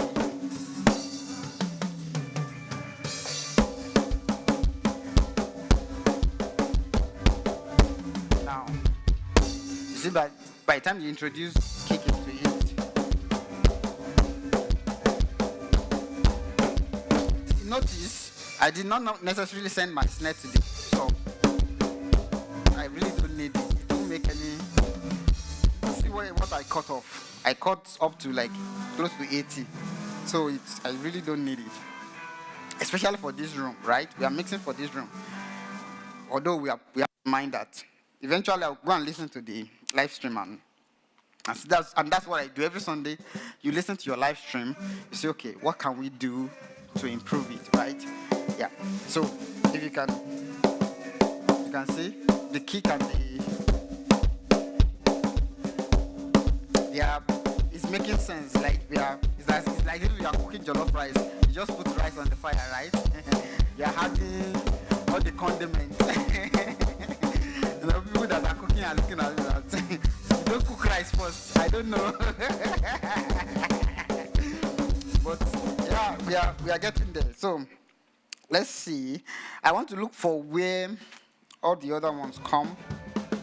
I don't know what channel it is. Now these are toms. Imagine these are toms, and they are picking up. So you probably need to get them, or so I just want to look for an area that some of these things. Number 4. There's nothing coming from number 3. Number 4, I've done number 4. Nothing coming from number 5 to number 6. Let's see. Uh-huh. Can you hear this? Can you hear that? That's a tom. It's a poorly tuned tom. It's really not. So let's see what we can do to make it better, right? But the tom is terrible. It's terribly tuned. Number one, the gain is terrible. Okay, I brought down the gain, and then it will need a little bit of compression, and let's see what we can do to the EQ. Also, we don't necessarily need the. I'm just going to look for where the guy hits the tom. Do you understand? And then we'll be able to try. You can hear that ringing sound. So I'm waiting for when he hits the tom to be able to do something, but I can. Even the good thing about this mixer is you have RTA that is showing you the portion of the spectrum that is stronger, probably that you need to pay attention to. Can you hear how that is sounding like plastic? So, can you hear? So we know that this portion. Can you hear that? We are taming it because the drum is not properly tuned. If it's properly tuned, when everything is flat, when the person hits it, at least you'll be able, you will hear the tone. It will give you good tone. So it still re-emphasize the fact that you need good source. Do you understand? Can you hear the way it's either bad tuning or bad microphone placement? Any of these, but this actually sounds like the what's it called? It's not well tuned. Usually for my high tom, I try to take out 300, anything between 300 400. I go a little bit behind and I increase around 100, just a little bit, because I think the fundamental note is around that. Can you hear that? It's coming live a little bit, but we don't have much of it. That's the challenge. Let me see if I can take it back, because all those toms, they are actually usually fills. The feeling, so you don't see them regularly, right? So when we are doing something like the virtual sound check, you just look at where they play them and then you play them back, and so that you are able to. It will soon come now.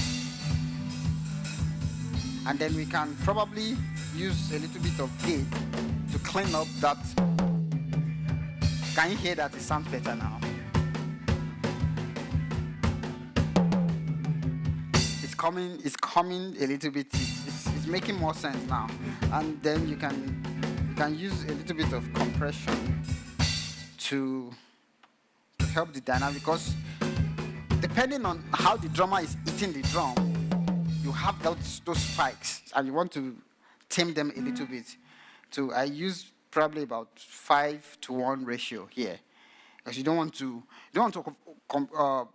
use a lower ratio to compress too much, but you just want to maintain the dynamic to a very good extent. It has gone again. I normally use 3 for vocals. Some people use 4. So depending, that's why mixing. I think it's coming more here. And then I do a little bit. Now, when you're mixing, there's another thing. You don't want to pay too much attention on individual instruments, right? You want to mix relative together. So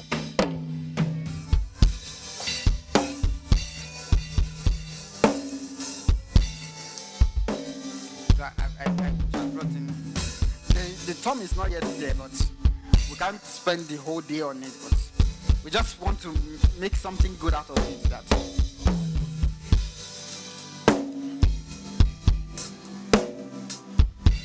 I like the way the snare is sounding, but I want to increase some high end of it to give it some hair. So you can use this.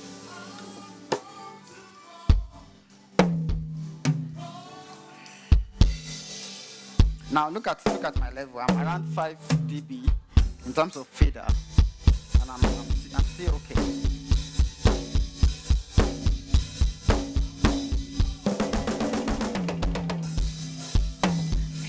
Can you notice something from the way the person playing is? The person was trying to hit the tom, but is hitting the case. So that's where bad drumming comes into play. Do you understand? That's why your musicians, they need to know what, especially drummer. Drummer need to be consistent and give you right notes. Because they are playing notes. Do you understand? See that feels now. The feel that the person did was a very terrible, very rough and very not clean. Do you understand? I hope the person that played this thing is not watching. Well, you don't know where I recorded it, so that's a good thing. Okay, so let's move forward.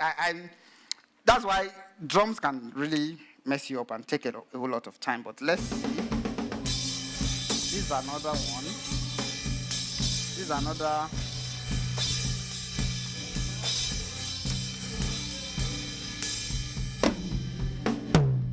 This is the second. This is the lower tom. There is high tom, there is low tom, and there is floor tom.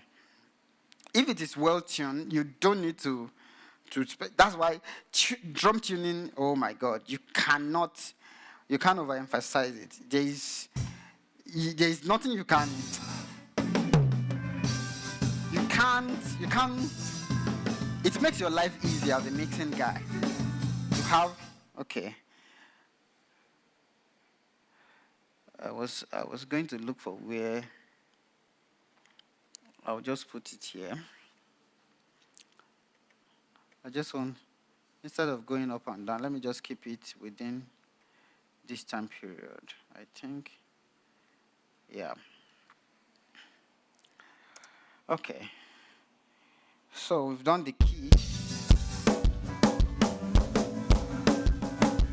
At least relatively is coming together.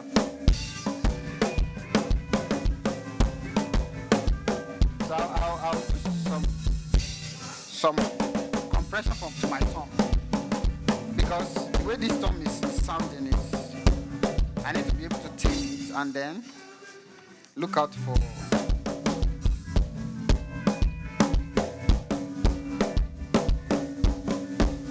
the low tom.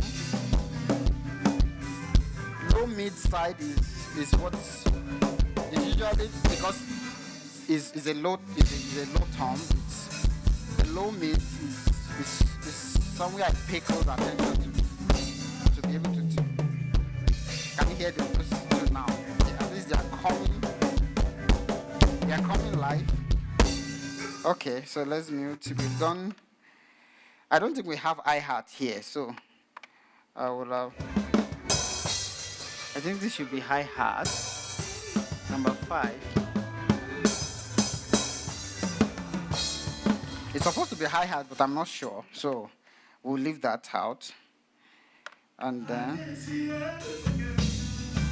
this is floor tom. For floor tom, I don't do much of low chord. Floor tom, I will send floor tom to my sub, because it has good low-end component too. But let me get it. You can hear those, at least turning up to some extent. Something is oozing out there. Now, I think these are overheads. Yeah, these are overhead. Usually overhead, I link them together because they are the overhead, and then, okay. Usually for this mixer and most mixer, they go in 1, 2, 3, 4, 5, in even and odd, right? So the overhead there is 9 and 10. So I just click on one of them, and there is a link here. I just press it and it show me, do you want to link 9 and 10 together? I say yes. And then, so you just move one of them. So I link them together. So and then this overhead, I put high pass. Because I don't everything is coming together now.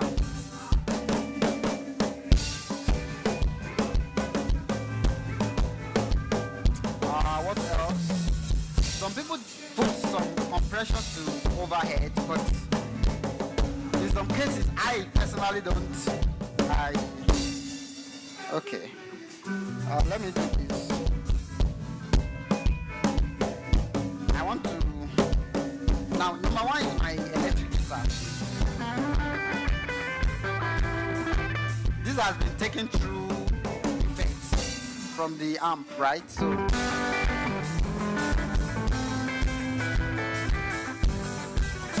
bit loud.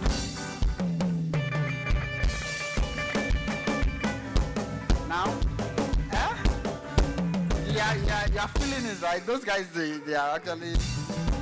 Now, let's do the bass.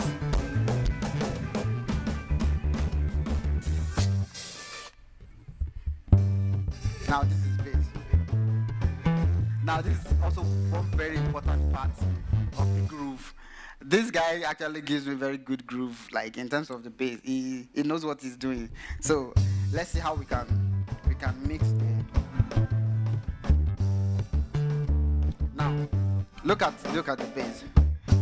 Some people, I try to cut out some of the sub. I just cut it up to like 45. Now, I will need to do this. Can you hear the difference? Now, if I release my kick, can you feel it now? The way kick and the bass, the way they are sitting together. So this bass is not yet there. Let's make it. I take out something between 100 and 200. I put it. I do a little bit of, and then I put some high too.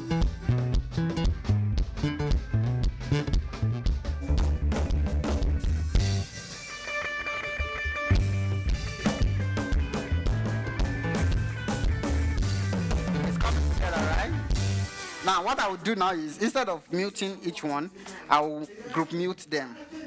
I'll put the drums on mute one.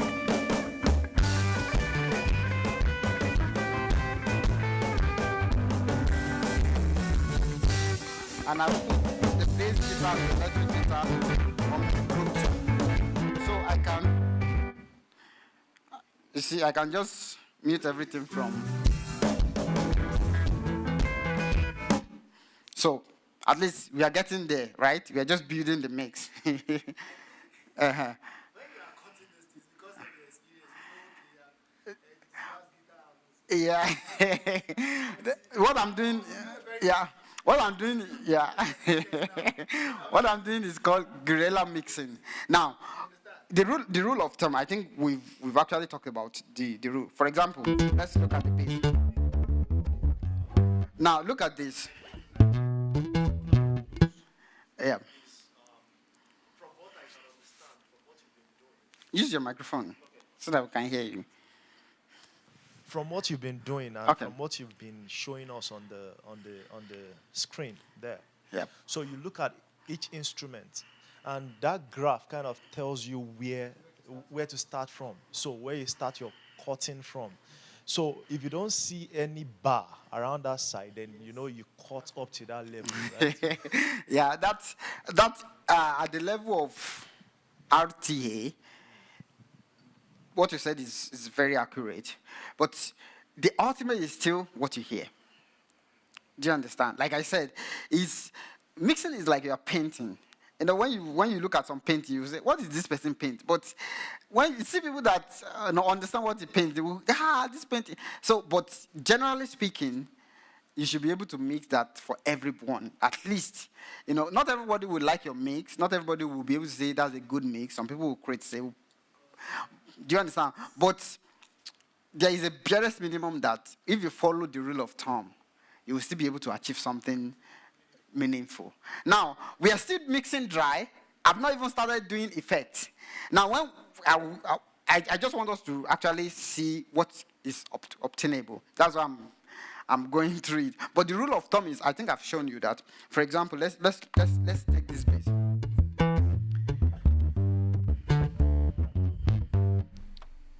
You see, when I take the bass out of the sub, it's not as sweet. It's just on the top. Now, and let me. Can you hear the difference?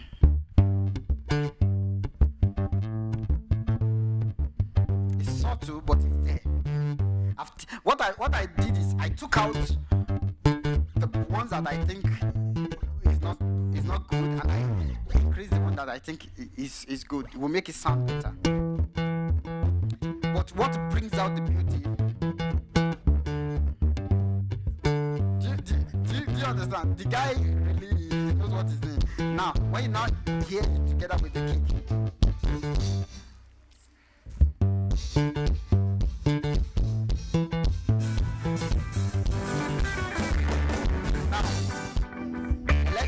We've not really done anything. See the electric guitar. You see where the energy is concentrated, right? So you notice that you really don't need more of you. Right? Now let's look for something.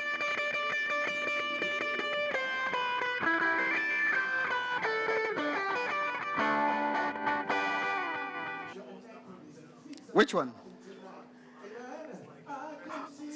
Okay, no, this is what I'm doing, right? I'm turning this. I'm just looking for what is bad. Can you hear that? That's the low mid. It's really not the best. It's not clear. It's cloudy, right? So you know that something around that region is really not good. So you take it out a little bit. And you are looking exactly. Can you hear that? You see that this one gives it more life, it brightens it up. So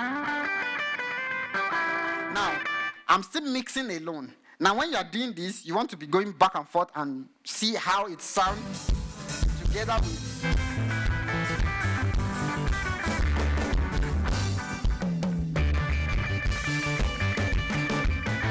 Now, what's that? Which? It's only on the top, it's not on the base. So you don't necessarily, because look at what we cut out of it.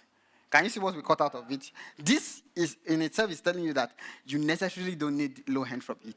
Now, okay. Can you specifically tell us the instruments that are bass, like we technically your kick, your bass guitar, your floor tom, and your talking drum.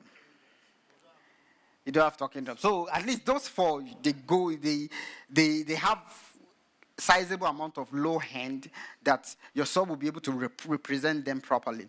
Now, I wanted to say something now. Let's say we are in a live setting and the person playing electric guitar is on this side of the stage and I want to mix.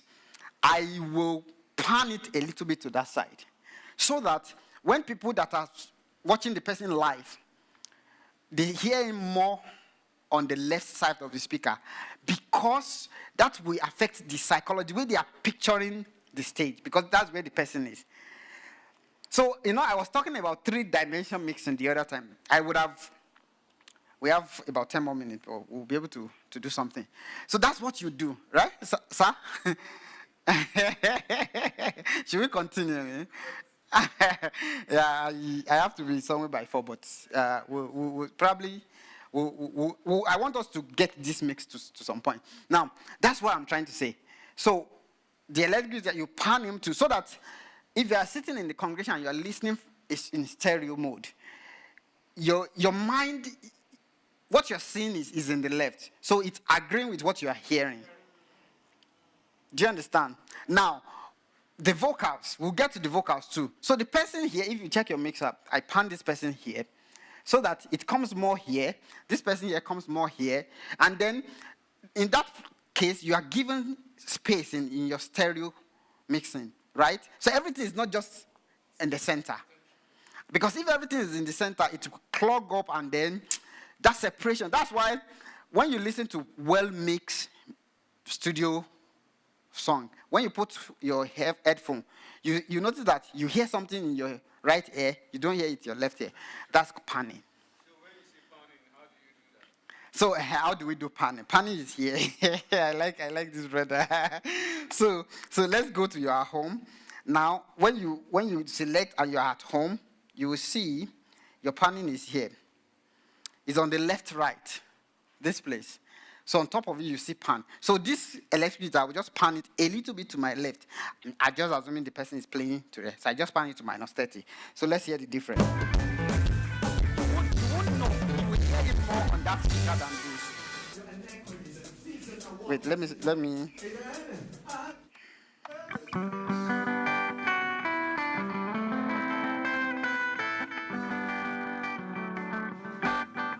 it that place? Is that one?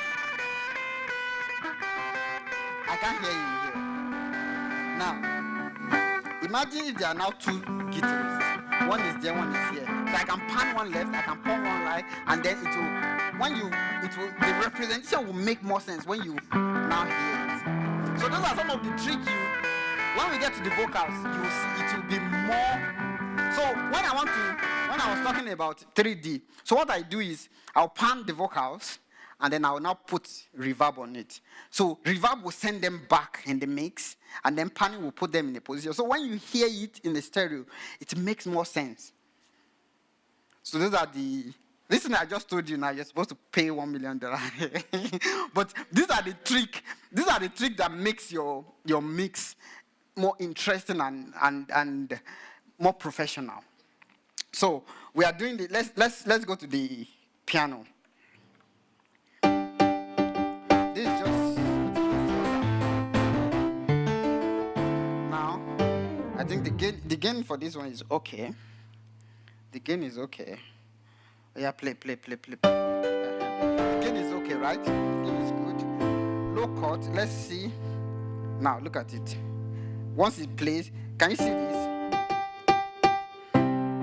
This is telling you fundamental notes. Usually, the middle C of a piano is around 440. So don't worry.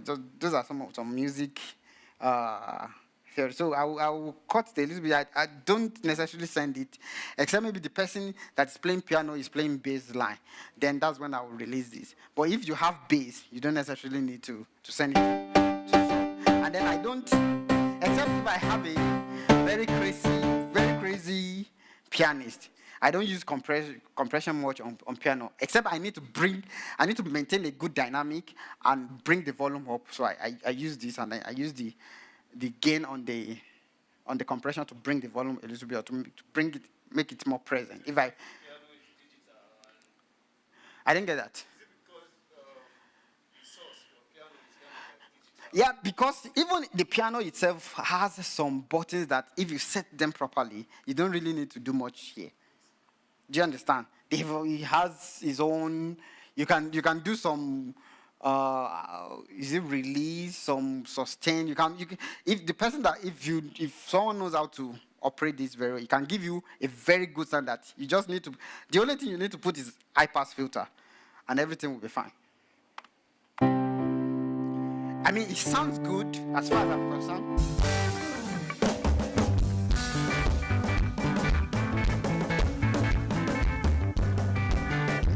Look at my face.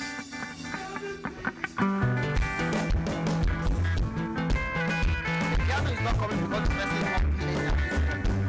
I need to look for a region where that person is. Okay, it's playing now.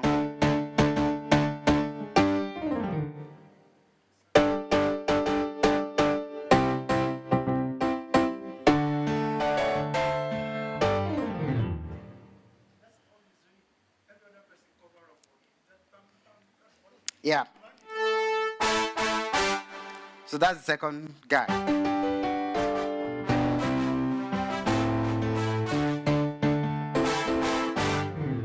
That's the second piano. The person is playing like a string. So I'm listening to. I want to see how the bass and the piano, how they are working together. is coming so much. So I need to compress this guy. Can you hear it now that it's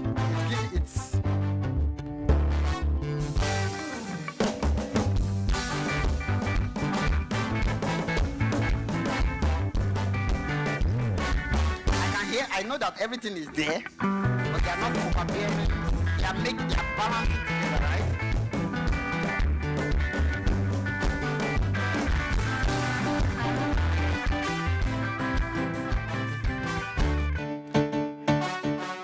So I will group the piano.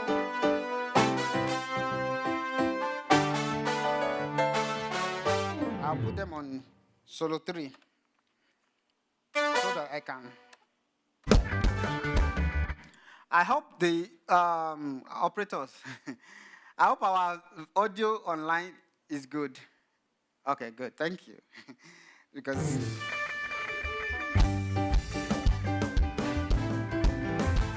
we are getting there, right?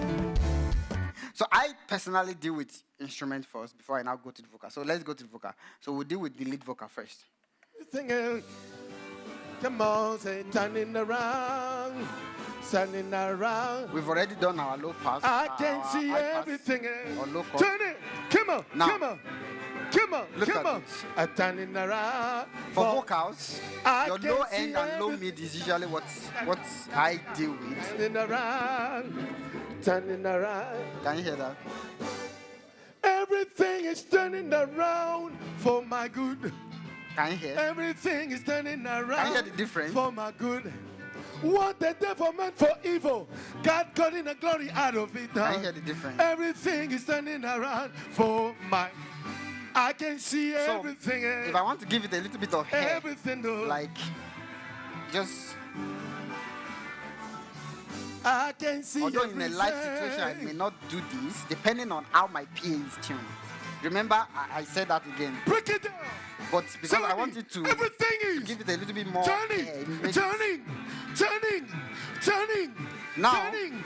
Let's now start a little bit creative. Everything is creative. turning. Turning around. I put. Now, it will not make sense when you are hearing it alone, but when you hear it, Amen. I can see everything. Let me do this. Come on, say turning around. I put my effect on turning 6. around. I can see everything. Turn it. Come on. I'll mute it. Come on. And then I'll put it later. So when I put it, you I can see everything. Turning around. Someone said because I know everything is turning around for my good. For lead vocal, I won't put chorus. Everything is turning around on a for lead my vocal. good. What the devil meant for evil, God got in the glory out of it. Everything is turning around. These guys for actually, I think, they came from Ontario for that event that year. I don't want everything though. Maybe they are watching now. So I can see everything. let me release the instrument.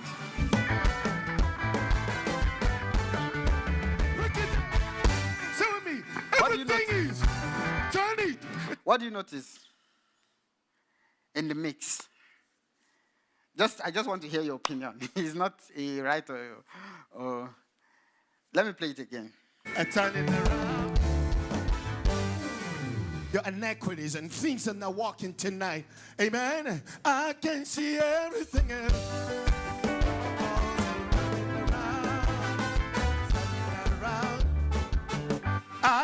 What do you think?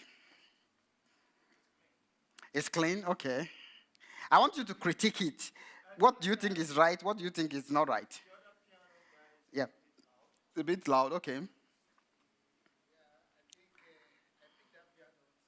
Okay. Okay. What do you think? I think the instrument is loud. Louder than the vocal, than the lead vocal. The instrument is in your face. And what is supposed to be in your face more is the lead vocal, right? Depending on, on the type of music anyway. There's a music that what is going to be in your face is the instrument. But you can determine what it is. So let's deal with that. I can see everything. Now, how can we deal with that? We can use DCA. there is DCA. This DCA is like a group. So I can group all my drums in DCA 1. My drums in DCA 1. So when I press my drum, this is when I press it, you see, it comes on, and then I can put my bass and electric to DCA 2, or if I long press it, it will bring up channel 1 and 11. I can put my piano, my keys on 3, right?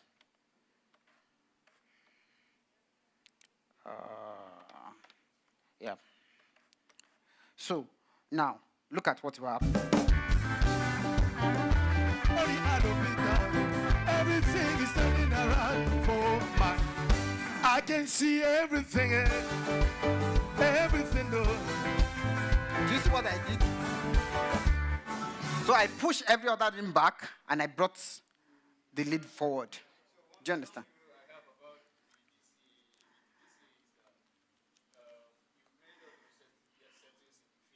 Yep.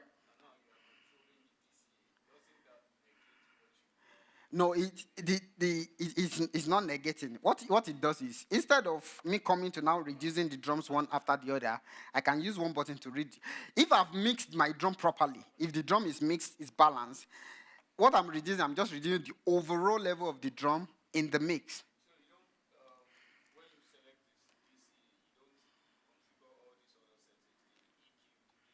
No. The DCA is just level, it's just volume. Yeah. So you use DCA, it helps you because you have mixed, all things being equal, you've done your mixing well, but you just notice that this one is too loud or something. If you notice, that's what I just did. Everything is turning around You see now, for my good. the lead What vocal I is did now for meant for evil, God got in the glory Even out though of it's it too- now. it's now Everything forward, is turning around for my. I can see everything, everything. Now, we are not done, no, because we still have I can see everything. right? Okay. So I don't want to put this one under any mute group or any. We can put this one under DCA 4. Now, the good thing about DCA is just for you to quickly adjust level. So as I put my lead vocal on DCA 4 now, I can use this to control the level instead of coming here. And I can now put all my BGVs on DCA 5 because I have a lot of them, actually. So this one,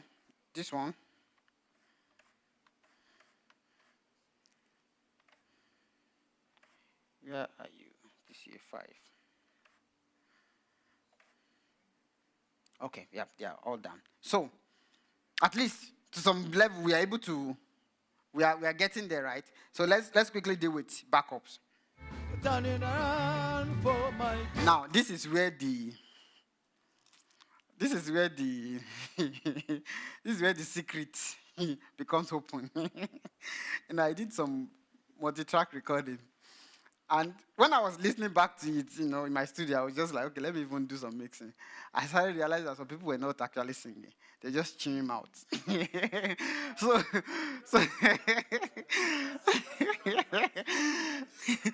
this is where you will hear what everybody sings. In fact, this is like the day of judgment. This is like the day of judgment. Okay, let's hear this first question. Now, because the stage is too loud, it's very loud. You see what the microphone is picking up. Now, you can use this to your advantage for live stream mixing.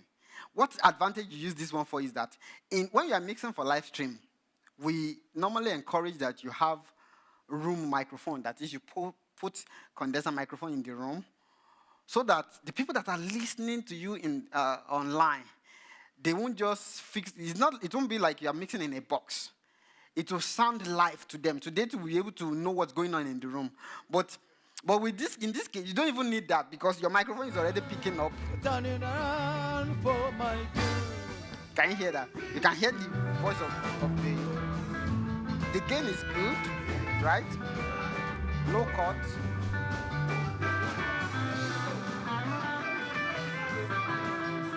And then I do compress my vocal. Like, this is loud. Like, but I don't want to put gate on it, right? Because it's vocal. But I'm not even hearing the person.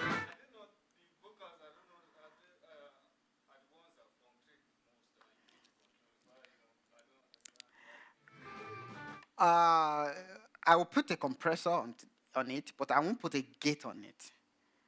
The reason is, if I put a gate on it, because the person is not very consistent, right? The person that's singing. So I might cut off some part of the singing, one. Number two is, I want to actually use it to my advantage. So that this is picking up the room for me. So I don't necessarily need to have room microphone. This is doing the job, right? Do you understand? So,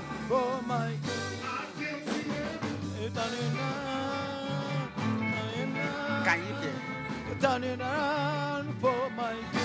Now, not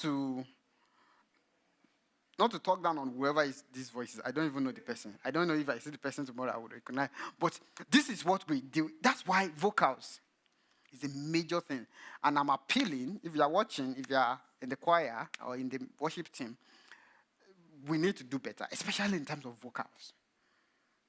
One of the things I've discovered, that's why I said, I told Brother Iro that eventually we need to bring the worship team to come and to understand, because some people do this thing professionally. Some people sing professionally. But many of us that are volunteering in church in the worship team, we are volunteering. We are not doing it professionally. But David said something that I will not give God what does not cost me anything. So some of these things require effort and sacrifice. Do you understand? So that's my appeal to our vocalists. If you are watching, if you are a vocalist, please do more. Training, voice exercises, know your range, know your keys, just be music. Understand a little bit of music. Music theory, generally, especially for vocalists, because now let's just mix what we have, right? We are just going to mix whatever we have. There is nothing we can do. So in terms of level, now I won't increase this level too much, because by the time I increase the level, the background will now have increased more, right?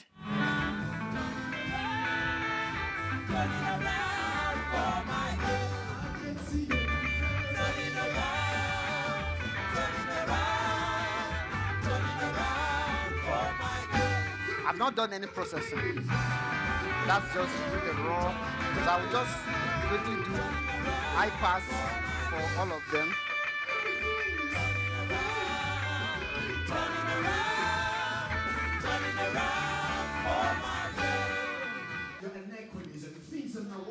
Just high pass.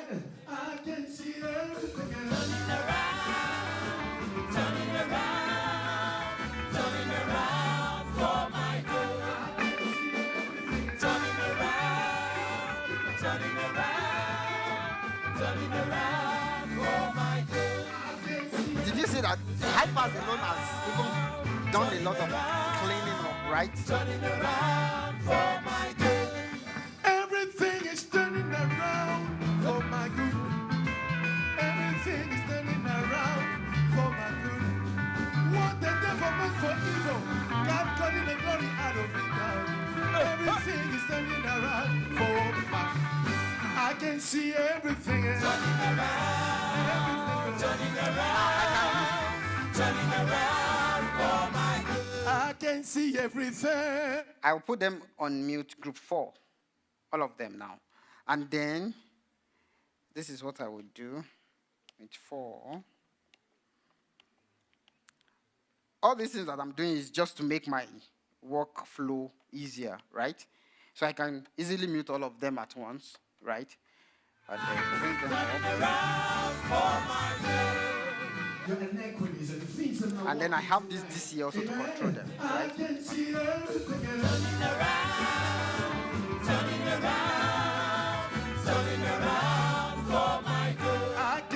everything. Turn it. Come on. Come on. I'm turning around for my good. I can see everything. Turning around for my good. Now I have 1, 2, 3, 4, 5, 6, 7, 8. For my good. BGV. So Everything is I don't know what for my good. What? I don't know what each of them are singing, but I would just assume that the first two, maybe soprano, the next one. So I'll pan them left, right, left, right, left, right, left, right, left, right, left, right, and let's see if that will make a difference. Listen to it before I pan. Turning around. Can you memorize what you just heard? So let's do panning for them and see if it will make any. So I'm not doing add panning all the way, just pan.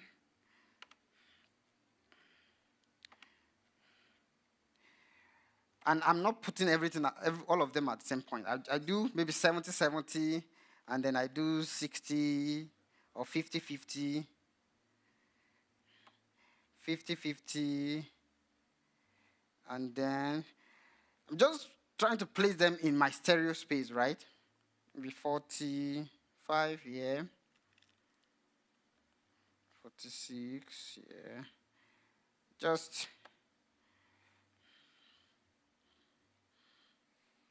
maybe 30 here.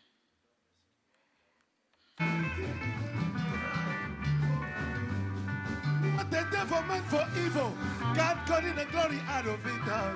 Everything is turning around for my.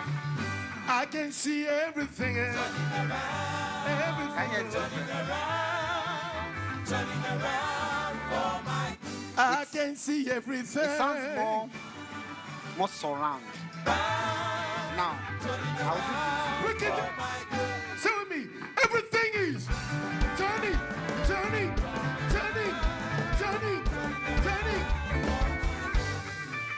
Everything is turning.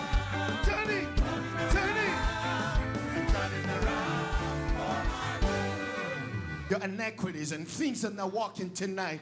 Amen. I can see everything. now. Standing there. Let's now do some. I see everything. I don't know what this is. Turn it. Come on. This is a microphone too, but I don't think it's working. So, in closing, I'll begin to start closing now. So I will now put effect. So I normally 4 effects. Which one is this? This is vintage room, all reverb, stereo delay, and stereo chorus. Sometimes I change this stereo chorus to another compressor, just to have like a parallel compression. Now, what do I normally put effect on? I put a little bit of effect on my kick. To push it a little bit back, and not to bring it forward. If you notice, I just sent it, and my snare too.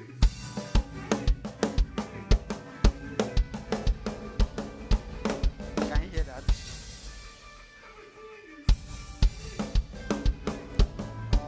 Actually, not this one. Okay, I do some room too.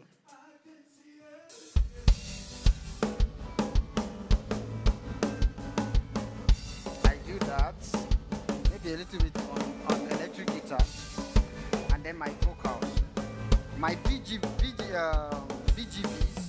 I put all reverb.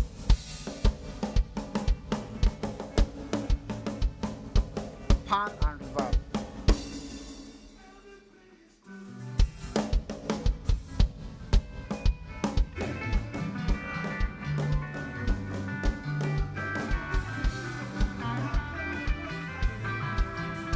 Background noise is a lot.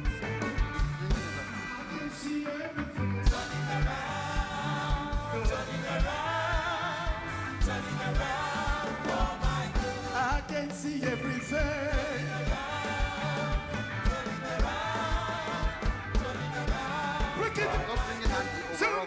Everything is turning, turning, turning, turning, turning. Everything is turning, turning, turning, turning around. Your iniquities and things that are walking tonight. Yeah. Amen. I can see everything else. Turning around. The I effect, can see everything else. you understand it in routing. Okay, can you hear me? Okay, yeah, it's working. Okay, I think I'm working now. Now, to understand how effects work, actually we need one more class. Routing. Now, routing is like not the icing on the cake. It's still something before the icing on the cake. Icing on the cake is all this effect. Routing is what actually gives you control as a mixing engineer. In fact, that's one of the things I love the most about mixing, because it gives you control. You are able to say, you see this channel, this is where I want you to go. I don't want you to go to this way, especially if you are a control freak. Routing is because that's what you do.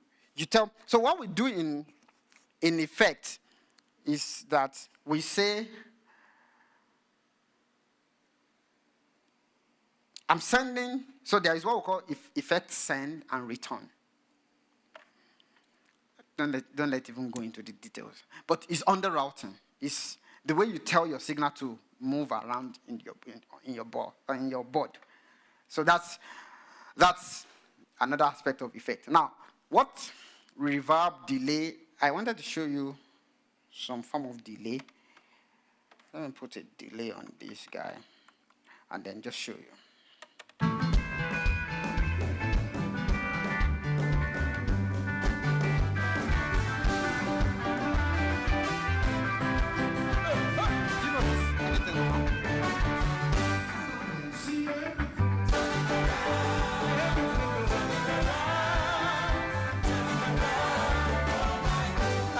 See everything. What do you know about the BGVs? Break it down. Show me. Everything is turning, turning, turning, turning, turning. Everything is turning, turning, turning. Listen to this. Your iniquities and things that are walking tonight. Amen. I can see everything else. I'm not processing of my effect. I can see everything else. Turn it. Come on, come on, come on, come on. I turn it around. I can see everything. Turn it around. Turn it around for my good. That effect. Everything is turning around for my good. That effect. Everything is turning around for my good. What the devil meant for evil, God calling the glory out of it now. Everything is turning around for my. I can see everything. Everything is turning around. I want you to I listen, can I want see you to everything. listen to the lead vocal and the back BGVs when there is effect and when there is no effect. And I just want to pass across this thing and then we'll close. So we'll take it off from here. At least I'll save this. Let's say we've done our mix, but we are not done. We now use this also to do routing in our next meeting. Most likely, checking my calendar,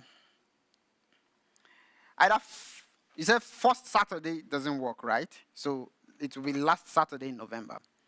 That's probably the next time we'll be able to meet. But that's not a problem. But does it make sense? Has it been worth it? It's a lot to take in at a time, right? Okay.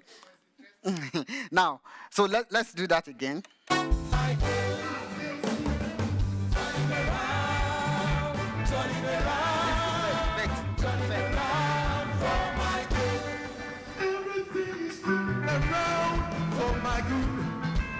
Everything is turning around the devil meant for evil, God calling the glory out of it now. Everything is turning around The for effect my. on the lead vocal is not I as much can as see everything. Everything.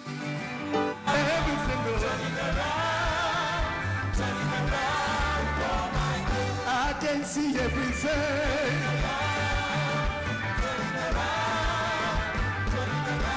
Look at it. Say with me. Everything is turning.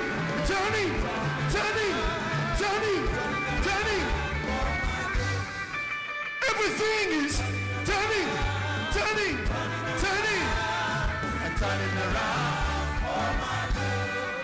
Your iniquities and things that are walking tonight.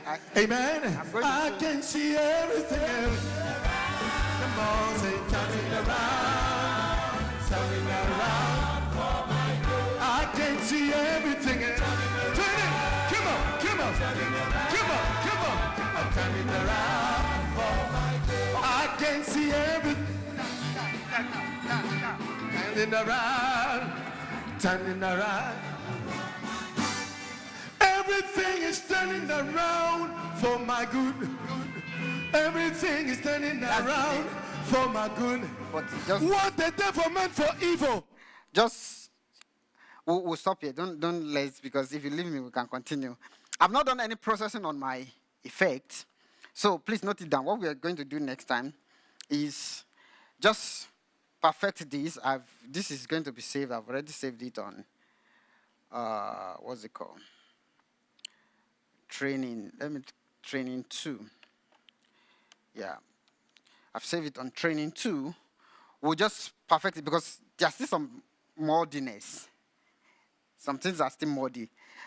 And what we didn't do is what this mixer has that what I've done here that I've not done here is I've not done any processing in my output too. So if you see the output, my top and my sub, there is no processing there. So we'll compare it. I'll put processing in the output and see the way it sounds too. Also, the same thing with my live stream. There's no processing on my live stream too. I'll do that.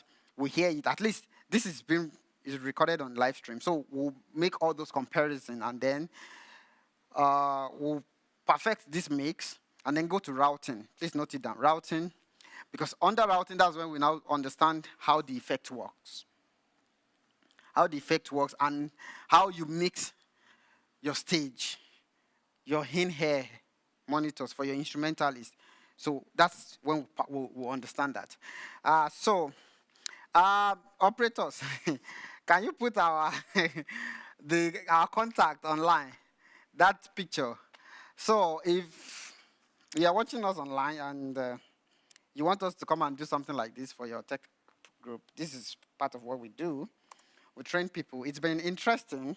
It's as if we should not stop, but I know I don't want to make it official, like it's a seminar, so everybody is more relaxed. So we continue ending of November, I think last Saturday in November. But if I have any Saturday that is open, I will let you know before then.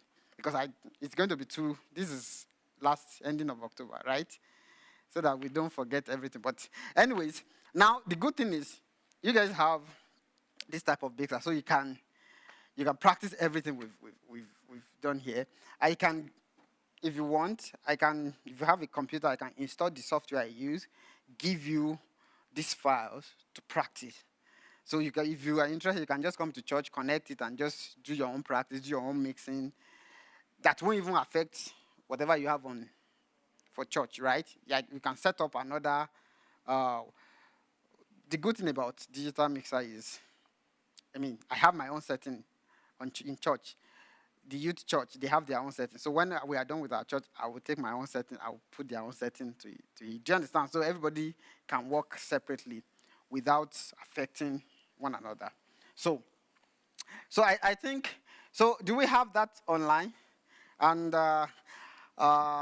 just put the flyer back, and then we can start going offline. Thank you for joining us, for those of us that are online. And with these few points of mine, I hope I've been able to convince you, not to confuse you.